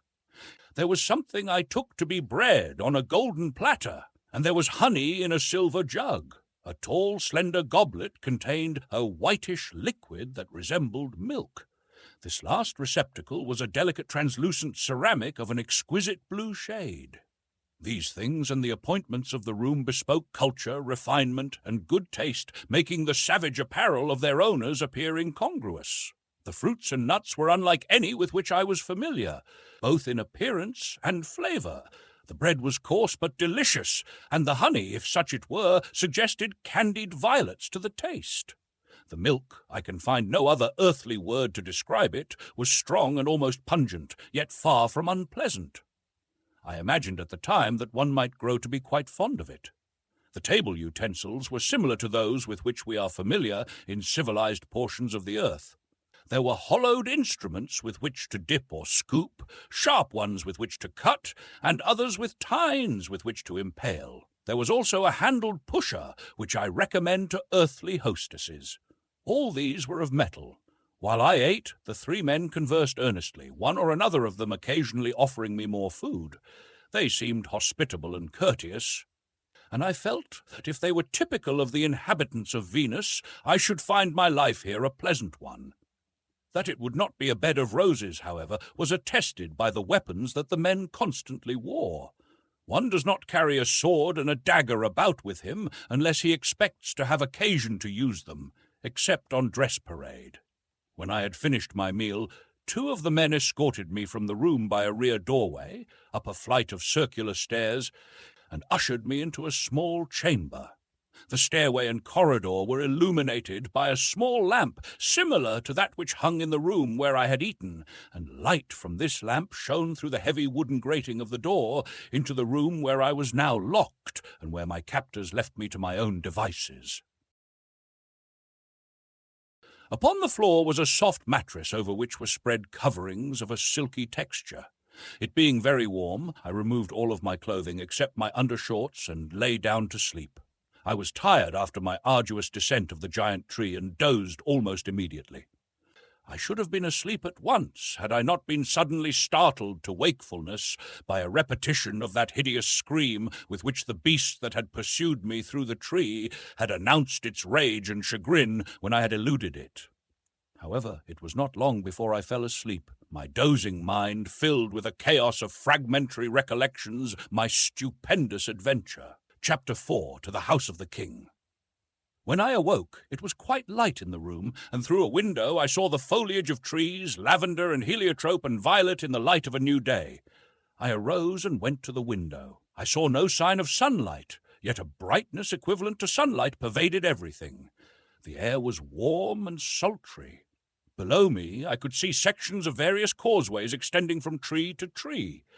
On some of these, I caught glimpses of people. All the men were naked, except for loincloths, nor did I wonder at their scant apparel, in the light of my experience of the temperatures on Venus. There were both men and women, and all the men were armed with swords and daggers, while the women carried daggers only. All those whom I saw seemed to be of the same age. There were neither children nor old people among them. All appeared comely. From my barred window I sought a glimpse of the ground, but as far down as I could see, there was only the amazing foliage of the trees, lavender, heliotrope, and violet. And what trees! From my window I could see several enormous boles, fully 200 feet in diameter. I had thought the tree I descended a giant, but compared with these it was only a sapling. As I stood contemplating the scene before me, there was a noise at the door behind me. Turning, I saw one of my captors entering the room. He greeted me with a few words, which I could not understand, and a pleasant smile that I could. I returned his smile and said, "Good morning." He beckoned me to follow him from the room, but I made signs indicating that I wished to don my clothes first.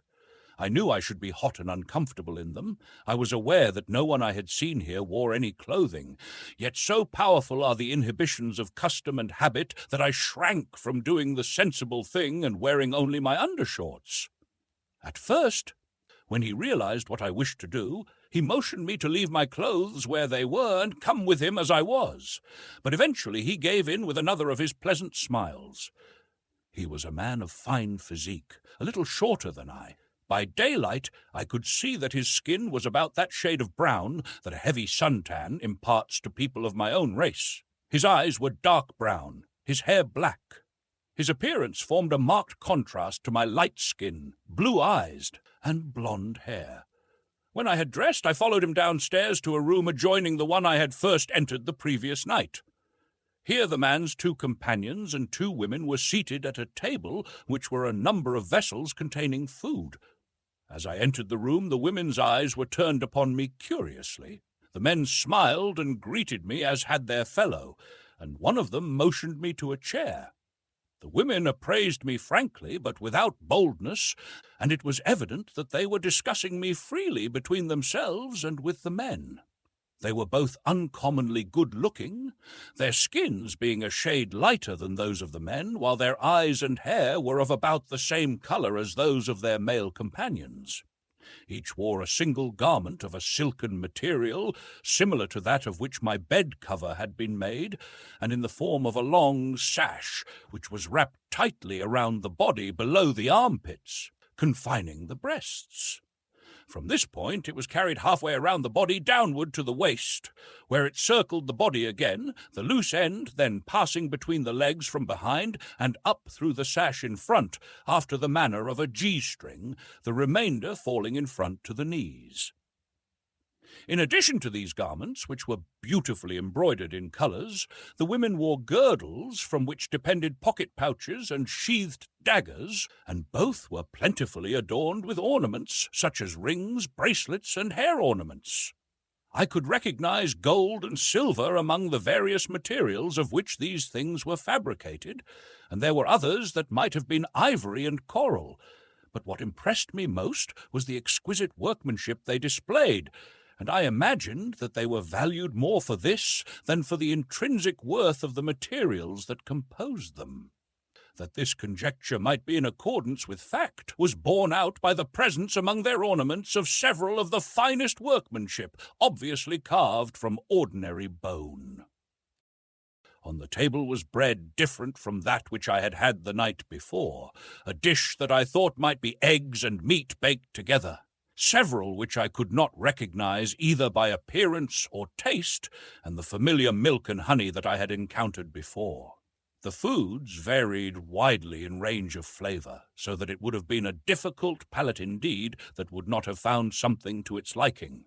During the meal, they engaged in serious discussion, and I was certain from their glances and gestures that I was the subject of their debate. The two girls enlivened the meal by attempting to carry on a conversation with me, which appeared to afford them a great deal of merriment, nor could I help joining in their laughter, so infectious was it. Finally, one of them hit upon the happy idea of teaching me their language. She pointed to herself and said, "Zuro," and to the other girl and said, "Also."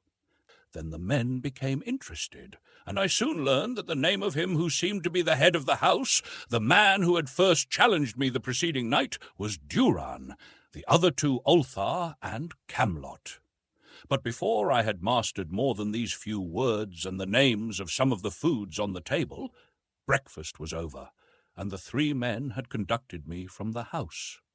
As we proceeded along the causeway that passed in front of the house of Duran, the interest and curiosity of those we passed were instantly challenged as their eyes fell upon me, and it was at once evident to me that I was a type either entirely unknown on Venus or at least rare, for my blue eyes and blonde hair caused quite as much comment as my clothing, as I could tell by their gestures and the direction of their gaze.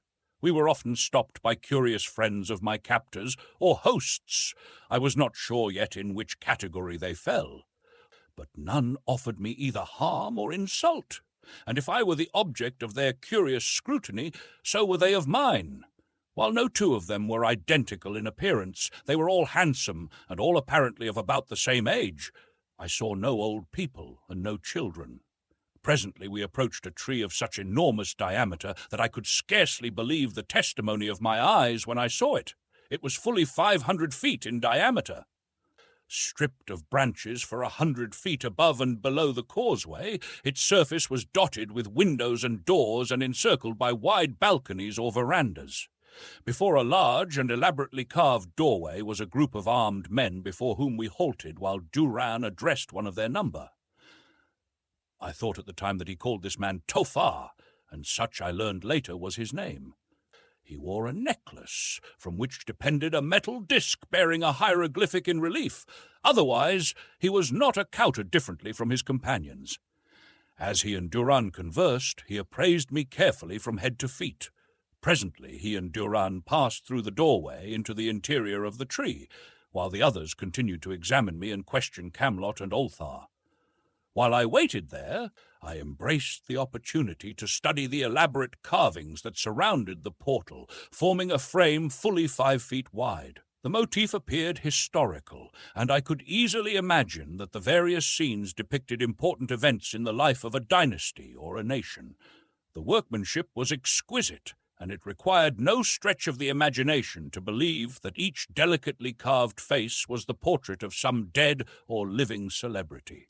There was nothing grotesque in the delineation of the various figures, as is so often the case in work of a similar character on earth, and only the borders that framed the whole and separated contiguous plaques were conventional. I was still engrossed by these beautiful examples of the woodcarver's art when Duran and Tofar returned and motioned Ulthar and Camlot and me to follow them into the interior of the great tree. We passed through several large chambers and along wide corridors, all carved from the wood of the living tree, to the head of a splendid stairway, which we descended to another level. The chambers near the periphery of the tree received their light through windows, while the interior chambers and corridors were illuminated by lamps similar to those I had already seen in the house of Duran. Near the foot of the stairway we had descended, we entered a spacious chamber, before the doorway to which stood 2 men, armed with spears and swords, and before us, across the chamber, we saw a man seated at a table near a large window. Just inside the doorway we halted, my companions standing in respectful silence until the man at the table looked up and spoke to them. Then they crossed the room, taking me with them, and halted before the table, upon the opposite side of which the man sat facing us. He spoke pleasantly to my companions, calling each by name, and when they replied, they addressed him as Yong. He was a fine-looking man with a strong face and a commanding presence. His attire was similar to that worn by all the other male Venusons I had seen, differing only in that he wore about his head a fillet that supported a circular metal disc in the center of his forehead. He appeared much interested in me and watched me intently while listening to Duran, who, I had no doubt, was narrating the story of my strange and sudden appearance the night before. When Duran had concluded, the man called Jong addressed me. His manner was serious, his tones kindly.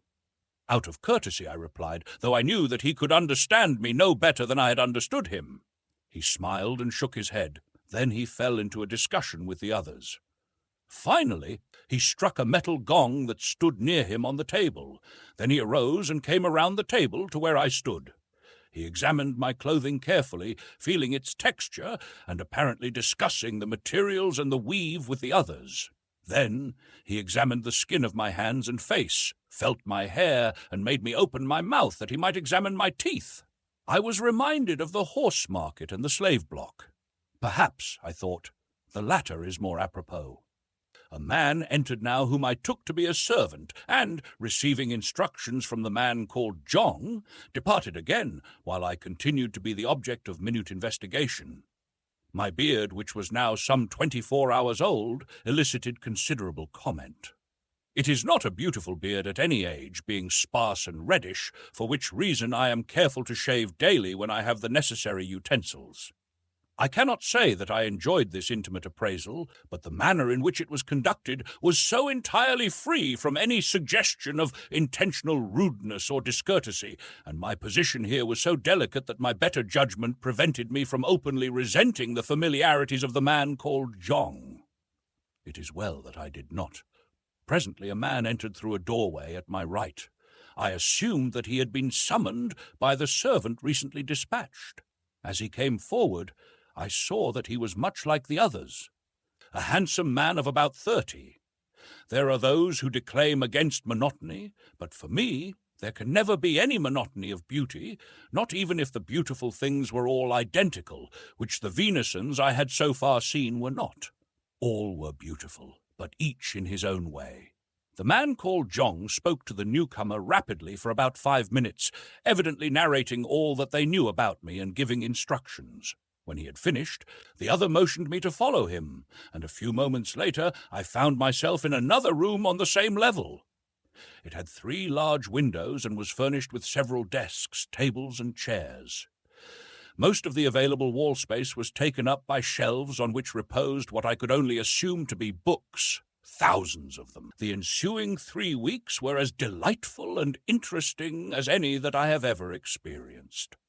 During this time, Danus, in whose charge I had been placed, taught me the Venusan language and told me much concerning the planet, the people among whom I had fallen, and their history. I found the language easy to master, but I shall not at this time attempt to describe it fully. The alphabet consists of 24 characters, 5 of which represent vowel sounds, and these are the only vowel sounds that the Venusan vocal cords seem able to articulate. The characters of the alphabet all have the same value, there being no capital letters. Their system of punctuation differs from ours and is more practical. For example, before you start to read a sentence, you know whether it is exclamatory, interrogative, a reply to an interrogation, or a simple statement. Characters having values similar to the comma and semicolon are used much as we use these too. They have no colon. Their character that functions as does our period follows each sentence, their question mark and exclamation point preceding the sentences, the nature of which they determine. A peculiarity of their language that renders it easy to master, the absence of irregular verbs. The verb root is never altered for voice, mode, tense, number, or person. Distinctions that are achieved by the use of several simple auxiliary words.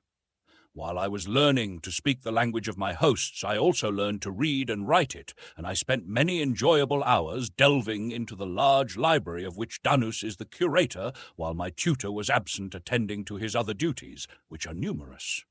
He is chief physician and surgeon of his country, physician and surgeon to the king, and head of a college of medicine and surgery. One of the first questions that Danus had asked me when I had acquired a working knowledge of his language was where I came from, But when I told him I had come from another world, more than 26 million miles from his familiar Amtor, which is the name by which the Venusians know their world, he shook his head skeptically. "There is no life beyond Amtor," he said. "How can there be life where all is fire?" "What is your theory of the—" I started, but I had to stop. "There is no Amtorian word for universe, neither is there any for sun, moon, star, or planet. The gorgeous heavens that we see are never seen by the inhabitants of Venus, obscured as they perpetually are by the two great cloud envelopes that surround the planet." I started over again. "What do you believe surrounds Amtor?" I asked. He stepped to a shelf and returned with a large volume which he opened at a beautifully executed map of Amtor. It showed 3 concentric circles. Between the 2 inner circles lay a circular belt designated as Trabol, which means warm country. Here the boundaries of seas, continents, and islands were traced to the edges of the 2 circles that bounded it, in some places crossing these boundaries as though marking the spots at which venturesome explorers had dared the perils of an unknown and inhospitable land. "This is Trabol," explained Daunus, placing a finger upon that portion of the map I have briefly described. "It entirely surrounds Strabol, which lies in the center of Amtor. Strabol is extremely hot. Its land is covered with enormous forests and dense undergrowth, and is peopled by huge land animals, reptiles, and birds. Its warm seas swarm with monsters of the deep. No man has ventured far into Strabol and lived to return. Beyond Trabol," he continued, placing his finger on the outer band designated as Carbol, cold country, lies Carbol. Here it is as cold as Strabol is hot. There are strange animals there, too, and adventurers have returned with tales of fierce human beings clothed in fur. But it is an inhospitable land into which there is no occasion to venture, and which few dare penetrate far for fear of being precipitated over the rim into the molten sea."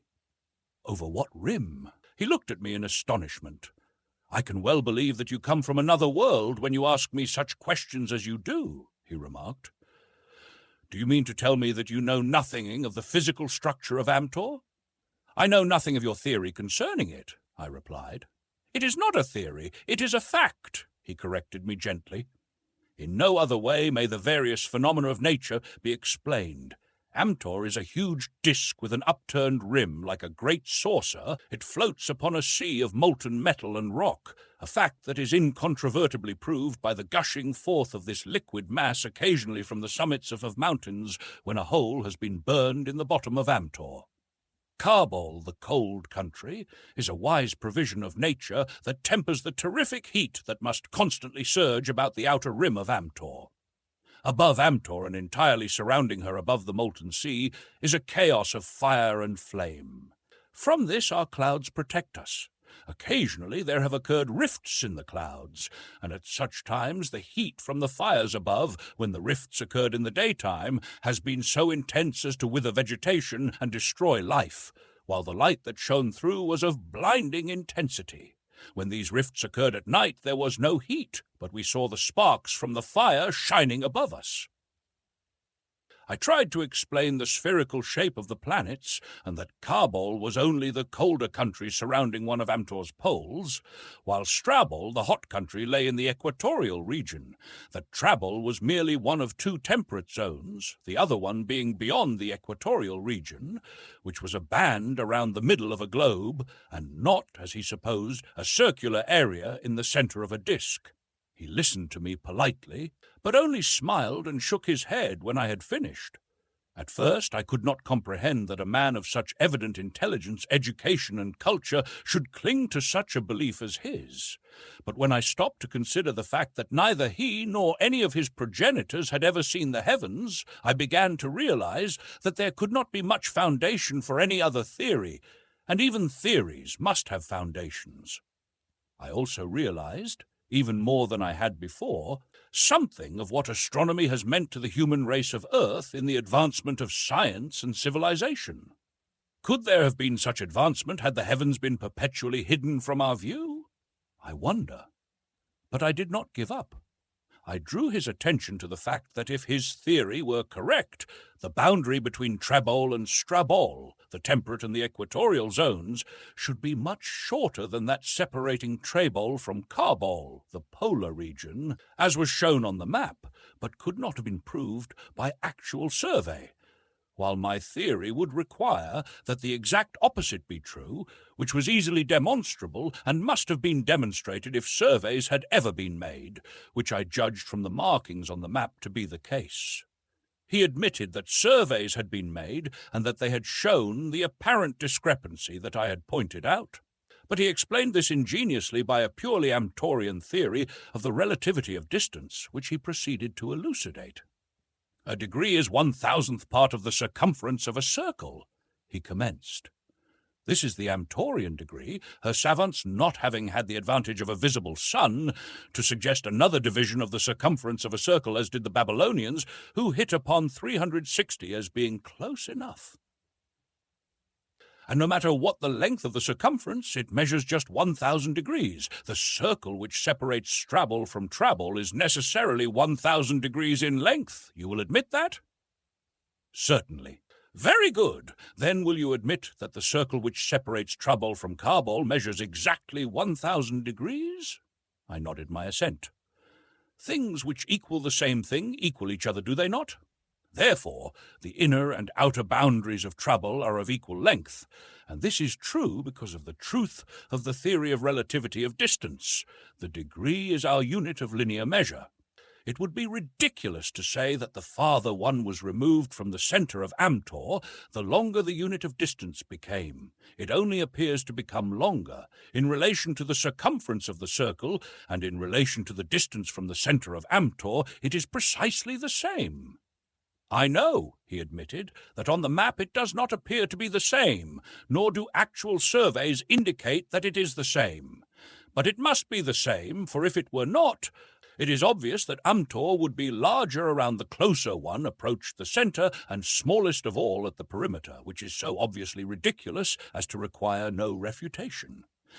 This seeming discrepancy caused the ancients considerable perturbation until about 3,000 years ago, when Clufar, the great scientist, expounded the theory of relativity of distance and demonstrated that the real and apparent measurements of distance could be reconciled by multiplying each by the square root of -1.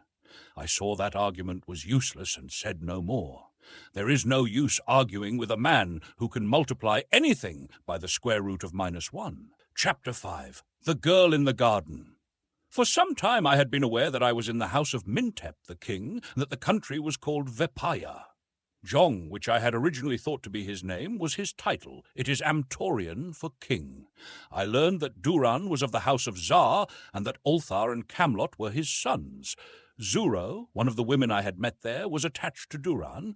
The other, Alzo, was attached to Ulthar. Camlot had no woman. I use the word attached partially because it is a reasonably close translation of the Amtorian word for the connection, and partially because no other word seems exactly to explain the relationship between these men and women.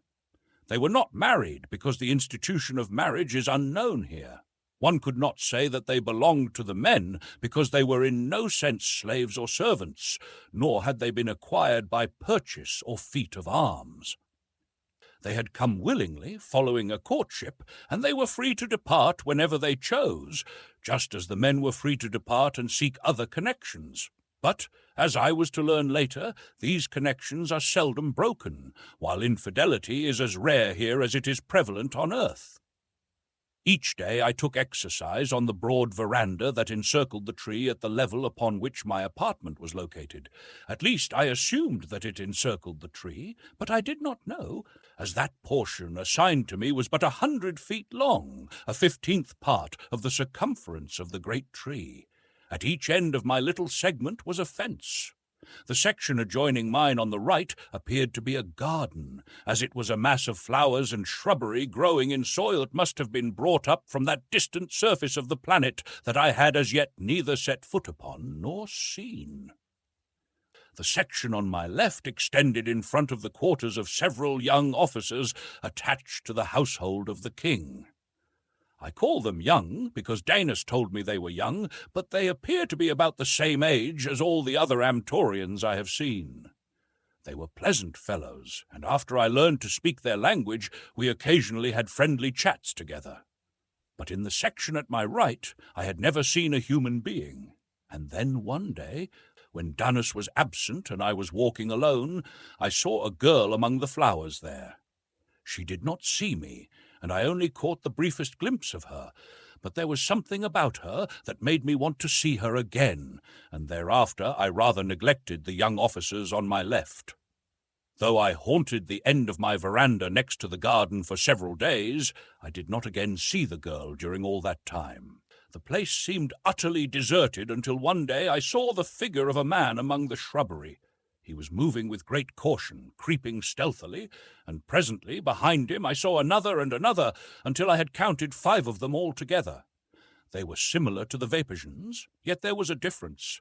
They appeared coarser, more brutal than any of the men I had as yet seen, and in other ways they were dissimilar to Danus, Duran, Camlot, and my other Venusan acquaintances. There was something menacing and sinister, too, in their silent, stealthy movements.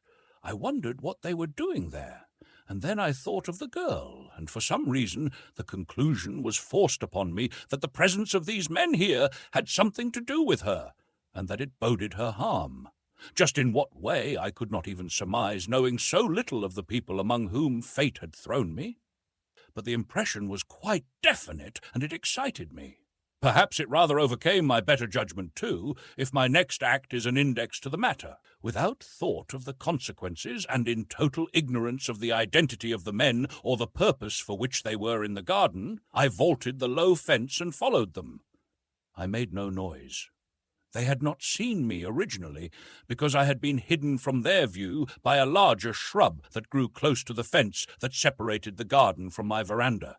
It was through the foliage of this shrub that I had observed them, myself unobserved.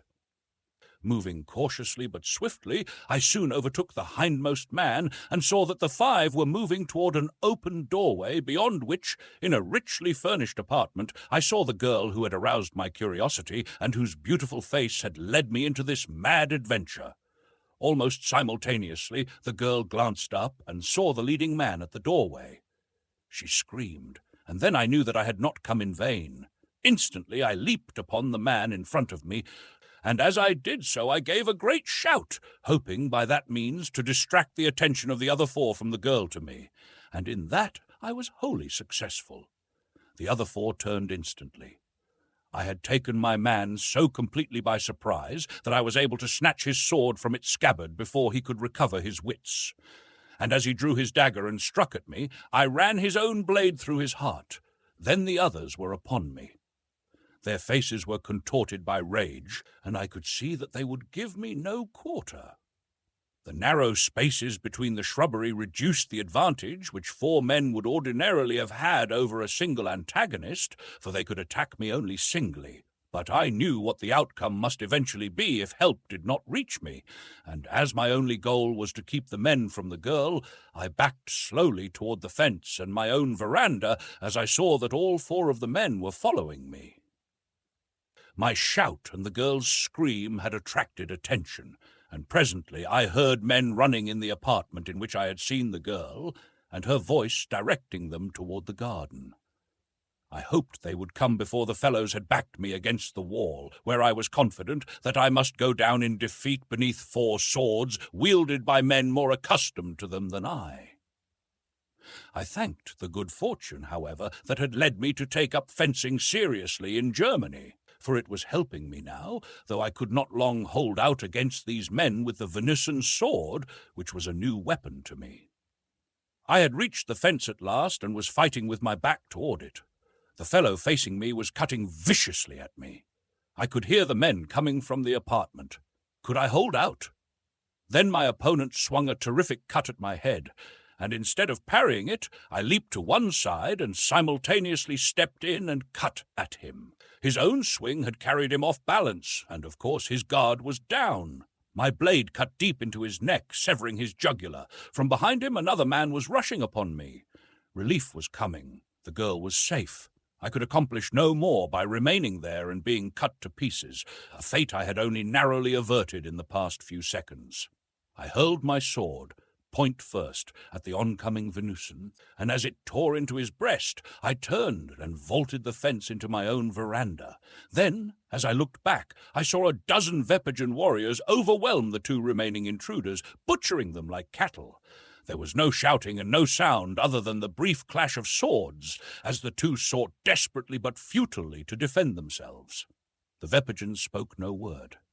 They seemed shocked and terrified, though their terror had most certainly not been the result of any fear of their late antagonists.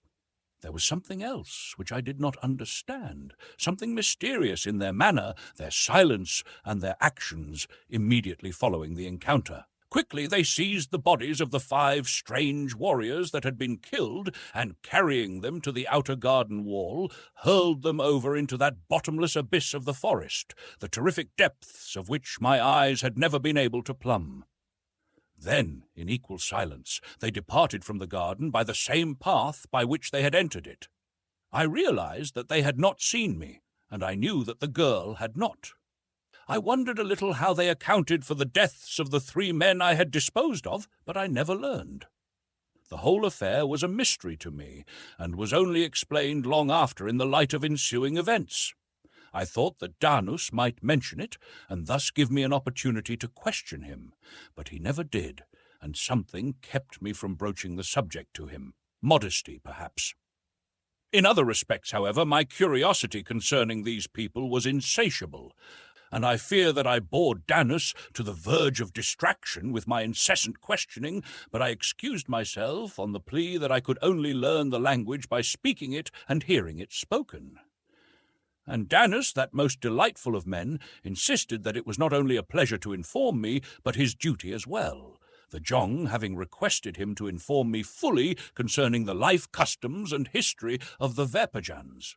One of the many things that puzzled me was why such an intelligent and cultured people should be living in trees, apparently without servants or slaves and with no intercourse, as far as I had been able to discover with other peoples. So one evening I asked him.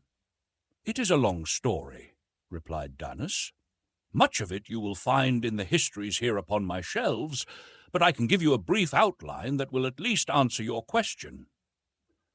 Hundreds of years ago, the kings of Vepasia ruled a great country. It was not this forest island where you now find us, but a broad empire that embraced 1,000 islands and extended from Strabul to Carbol. It included broad land masses and great oceans. It was graced by mighty cities and boasted a wealth and commerce unsurpassed through all the centuries before or since. The people of Vepasia in those days were numbered in the millions. There were millions of merchants and millions of wage earners and millions of slaves, and there was a smaller class of brain workers. This class included the learned professions of science, medicine, and law, of letters, and the creative arts. The military leaders were selected from all classes. Over all was the hereditary Jong. The lines between the classes were neither definitely nor strictly drawn. A slave might become a free man might become anything he chose within the limits of his ability, short of Jong. In social intercourse, the 4 principal classes did not intermingle with each other, due to the fact that members of one class had little in common with members of the other classes, and not through any feeling of superiority or inferiority. When a member of a lower class had won by virtue of culture, learning, or genius to a position in a higher class, he was received upon an equal footing, and no thought was given to his antecedents. Vepasia was prosperous and happy, yet there were malcontents. These were the lazy and incompetent. Many of them were of the criminal class. They were envious of those who had won to positions which they were not mentally equipped to attain. Over a long period of time they were responsible for minor discord and dissension, but the people either paid no attention to them or laughed them down. Then they found a leader. He was a laborer named Thor, a man with a criminal record. This man founded a secret order known as Thorists and preached a gospel of class hatred called Thorism. By means of lying propaganda, he gained a large following, and as all his energies were directed against a single class, he had all the vast millions of the other 3 classes to draw from, though naturally he found few converts among the merchants and employers, which also included the agrarian class. The sole end of the Thorist leaders was personal power and aggrandizement. Their aims were wholly selfish, yet, because they worked solely among the ignorant masses, they had little difficulty in deceiving their dupes, who finally rose under their false leaders in a bloody revolution that sounded the doom of the civilization and advancement of a world. Their purpose was the absolute destruction of the cultured class. Those of the other classes who opposed them were to be subjugated or destroyed. The Zhong and his family were to be killed. These things accomplished, the people would enjoy absolute freedom. There would be no masters, no taxes, no laws. They succeeded in killing most of us and a large proportion of the merchant class. Then the people discovered what the agitators already knew, that someone must rule, and the leaders of Thorism were ready to take over the reins of government. The people had exchanged the beneficent rule of an experienced and cultured class for that of greedy incompetents and theorists. Now they are all reduced to virtual slavery. An army of spies watches over them, and an army of warriors keeps them from turning against their masters. They are miserable, helpless, and hopeless. Those of us who escaped with our Zhong sought out this distant, uninhabited island. Here we constructed tree cities, such as this, far above the ground, from which they cannot be seen. We brought our culture with us and little else, but our wants are few, and we are happy. We would not return to the old system if we might. We have learned our lesson, that a people divided amongst themselves cannot be happy. Where there are even slight class distinctions, there are envy and jealousy. Here there are none. We are all of the same class. We have no servants. Whatever there is to do, we do better than servants ever did it. Even those who serve the Zhong are not servants in the sense that they are menials, for their positions are considered posts of honor, and the greatest among us take turns in filling them. But I still do not understand why you choose to live in trees far above the ground, I said. For years the Thorists hunted us down to kill us, he explained, and we were forced to live in hidden, inaccessible places. This type of city was the solution to our problem. The Thorists still hunt us, and there are still occasional raids, but now they are for a very different purpose. Instead of wishing to kill us, they now wish to capture as many of us as they can. Having killed or driven away the brains of the nation, their civilization has deteriorated. Disease is making frightful inroads upon them which they are unable to check. Old age has reappeared and is taking its toll. So they seek to capture the brains and the skill and the knowledge which they have been unable to produce, and which we alone possess. Old age is reappearing. What do you mean? I asked. Have you not noticed that there are no signs of old age among us? He inquired. Yes, of course, I replied, nor any children. I have often meant to ask you for an explanation. These are not natural phenomena, he assured me. They are the crowning achievements of medical science. 1,000 years ago, the serum of longevity was perfected. It is injected every 2 years and not only provides immunity from all diseases, but ensures the complete restoration of all wasted tissue. But even in good there is evil. As none grew old and none died, except those who met with violent death, we were faced with the grave dangers of overpopulation. To combat this, birth control became obligatory. Children are permitted now only in sufficient numbers to replace actual losses in population. If a member of a house is killed, a woman of that house is permitted to bear a child if she can. But after generations of childlessness, there is a constantly decreasing number of women who are capable of bearing children. This situation we have met by anticipating it. Statistics compiled over a period of 1,000 years indicate the average death rate expectancy per 1,000 people. They have also demonstrated that only 50% of our women are capable of bearing children. Therefore, 50% of the required children are permitted yearly to those who wish them, in the order in which their applications are filed. I have not seen a child since I arrived in Amtor, I told him. There are children here, he replied, but, of course, not many. And no old people, I mused. Could you administer that serum to me, Danus? He smiled. With Mintep's permission, which I imagine will not be difficult to obtain. Come, he added, I'll take some blood tests now to determine the type and attenuation of serum best adapted to your requirements. He motioned me into his laboratory. When he had completed the tests, which he accomplished with ease and rapidity, he was shocked by the variety and nature of malignant bacteria they revealed. "You are a menace to the continued existence of human life on Amtor," he exclaimed with a laugh. "I am considered a very healthy man in my own world," I assured him. "How old are you?" he asked. 27. "You would not be so healthy 200 years from now if all those bacteria were permitted to have their way with you. How old might I live to be if they were eradicated?" I asked. He shrugged. "We do not know. The serum was perfected 1,000 years ago. There are people among us today who are of the first to receive injections. I am over 500 years old. Mintep is 700. We believe that, barring accidents, we shall live forever. But, of course, we do not know. Theoretically, we should." He was called away at this juncture, and I went out on the veranda to take my exercise, of which I have found that I require a great deal, having always been athletically inclined. Swimming, boxing, and wrestling had strengthened and developed my muscles since I had returned to America with my mother when I was 11, and I became interested in fencing while I was traveling in Europe after she died.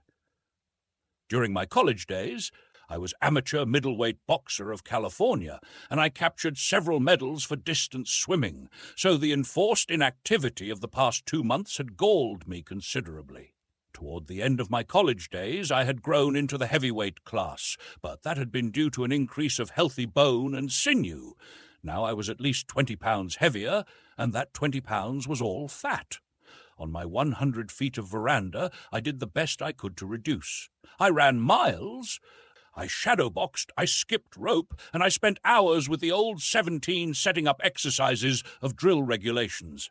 Today I was shadowboxing near the right end of my veranda when I suddenly discovered the girl in the garden observing me. As our eyes met, I halted in my tracks and smiled at her. A frightened look came into her eyes, and she turned and fled. I wondered why. Puzzled, I walked slowly back toward my apartment, my exercises forgotten.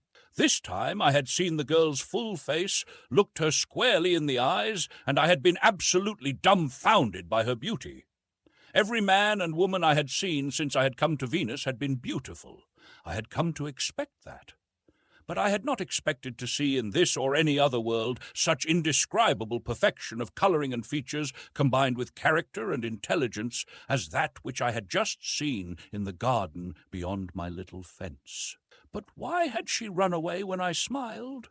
Possibly she had run away merely because she had been discovered watching me. For, after all, human nature is about the same everywhere. Even 26 million miles from Earth, there are human beings like ourselves and a girl with quite human curiosity who runs away when she is discovered. I wondered if she resembled earthly girls in other respects, but she seemed too beautiful to be just like anything on Earth or in heaven. Was she young or old? Suppose she was 700 years old. I went to my apartment and prepared to bathe and change my loincloth. I had long since adopted the apparel of Amtor. As I glanced in a mirror that hung in my bathroom, I suddenly understood why the girl may have looked frightened and run away. My beard. It was nearly a month old now, and might easily have frightened anyone who had never before seen a beard. When Danus returned, I asked him what I could do about it. He stepped into another room and returned with a bottle of salve. "Rub this into the roots of the hair on your face," he directed, "but be careful not to get it on your eyebrows, lashes, or the hair on your head. Leave it there a minute, and then wash your face." I stepped into my bathroom and opened the jar. Its contents looked like Vaseline and smelled like the devil, but I rubbed it into the roots of my beard as Danus had directed. When I washed my face a moment later, my beard came off, leaving my face smooth and hairless. I hurried back to the room where I had left Danus. "You are quite handsome after all," he remarked. "Do all the people of this fabulous world of which you have told me have hair growing on their faces?" "Nearly all," I replied, "but in my country the majority of men keep it shaved off." "I should think the women would be the ones to shave," he commented. "A woman with hair on her face would be quite repulsive to an Amtorian." "But our women do not have hair on their faces," I assured him, "and the men do. A fabulous world indeed." "But if Amtorians do not grow beards, what was the need of this salve that you gave me?" I asked. It was perfected as an aid to surgery, he explained. In treating scalp wounds and in craniectomies, it is necessary to remove the hair from about the wound. This unguent serves the purpose better than shaving and also retards the growth of new hair for a longer time. But the hair will grow out again? I asked. Yes, if you do not apply the unguent too frequently, he replied. How frequently? I demanded. Use it every day for 6 days, and the hair will never again grow on your face. We used to use it on the heads of confirmed criminals. Whenever one saw a bald-headed man or a man wearing a wig, he watched his valuables. In my country, when one sees a bald-headed man, I said, he watches his girls, and that reminds me, I have seen a beautiful girl in a garden just to the right of us here. Who is she? She is one whom you are not supposed to see, he replied. Were I you, I should not again mention the fact that you have seen her. Did she see you? She saw me, I replied. What did she do? His tone was serious. She appeared frightened and ran. Perhaps you had best keep away from that end of the veranda, he suggested. There was that in his manner which precluded questions, and I did not pursue the subject further. Here was a mystery, the first suggestion of mystery that I had encountered in the life of Vipar, and naturally it piqued my curiosity. Why should I not look at the girl? I had looked at other women without incurring displeasure. Was it only this particular girl upon whom I must not look, or were there other girls equally sacrosanct? It occurred to me that she might be a priestess of some holy order, but I was forced to discard that theory because of my belief that these people had no religion, at least none that I could discover in my talks with Danus. I had attempted to describe some of our earthly religious beliefs to him, but he simply could not perceive either their purpose or meaning any more than he could visualize the solar system of the universe. Having once seen the girl, I was anxious to see her again, and now that the thing was prescribed, I was infinitely more desirous than ever to look upon her divine loveliness and to speak with her. I had not promised Danus that I would heed his suggestions, for I was determined to ignore them should the opportunity arise. I was commencing to tire of the virtual imprisonment that had been my lot ever since my advent upon Amtor, for even a kindly jailer and a benign prison regime are not satisfactory substitutes for freedom. I had asked Danus what my status was and what they planned for me in the future, but he had evaded a more direct answer by saying that I was the guest of Mintep, the Jong, and that my future would be a matter of discussion when Mintep granted me an audience. Suddenly, now I felt more than before the restrictions of my situation, and they galled me. I had committed no crime. I was a peaceful visitor to Vepaja. I had neither the desire nor the power to harm anyone. These considerations decided me. I determined to force the issue. A few minutes ago I had been contented with my lot, willing to wait the pleasure of my hosts. Now I was discontented. What had induced this sudden change? Could it be the mysterious alchemy of personality that had transmuted the lead of lethargy to the gold of ambitious desire? Had the aura of a vision of feminine loveliness thus instantly reversed my outlook upon life? I turned toward Danus. You have been very kind to me, I said. My days here have been happy, but I am of a race of people who desire freedom above all things. As I have explained to you, I am here through no intentional fault of my own, but I am here, and being here I expect the same treatment that would be accorded you were you to visit my country under similar circumstances. And what treatment would that be? He asked. The right to life, liberty, and the pursuit of happiness. Freedom, I explained. I did not think it necessary to mention chambers of commerce dinners, Rotary and Kiwanis luncheons, triumphal parades and ticker tape, keys to cities, press representatives and photographers, nor newsreel cameramen, the price that he would undoubtedly have had to pay for life, liberty, and the pursuit of happiness. But, my dear friend, one would think from your words that you are a prisoner here, he exclaimed. I am, Danus, I replied, and none knows it better than you. He shrugged. I am sorry that you feel that way about it, Carson. How much longer is it going to last? I demanded. The Jong is the Jong, he replied. He will send for you in his own time. Until then, let us continue the friendly relations that have marked our association up to now. "I hope they will never be changed, Danis," I told him, "but you may tell Mintep, if you will, that I cannot accept his hospitality much longer. If he does not send for me soon, I shall leave on my own accord. Do not attempt that, my friend," he warned me. "And why not? You would not live to take a dozen steps from the apartments that have been assigned you," he assured me seriously. "Who would stop me?" "There are warriors posted in the corridors," he explained. "They have their orders from the Jong." "And yet I am not a prisoner," I exclaimed with a bitter laugh. "I am sorry that you raised the question," he said, "as otherwise you might never have known." Here indeed was the iron hand in the velvet glove. I hoped it was not wielded by a wolf in sheep's clothing. My position was not an enviable one. Even had I the means to escape, there was no place that I could go. But I did not want to leave Vepaja. I had seen the girl in the garden.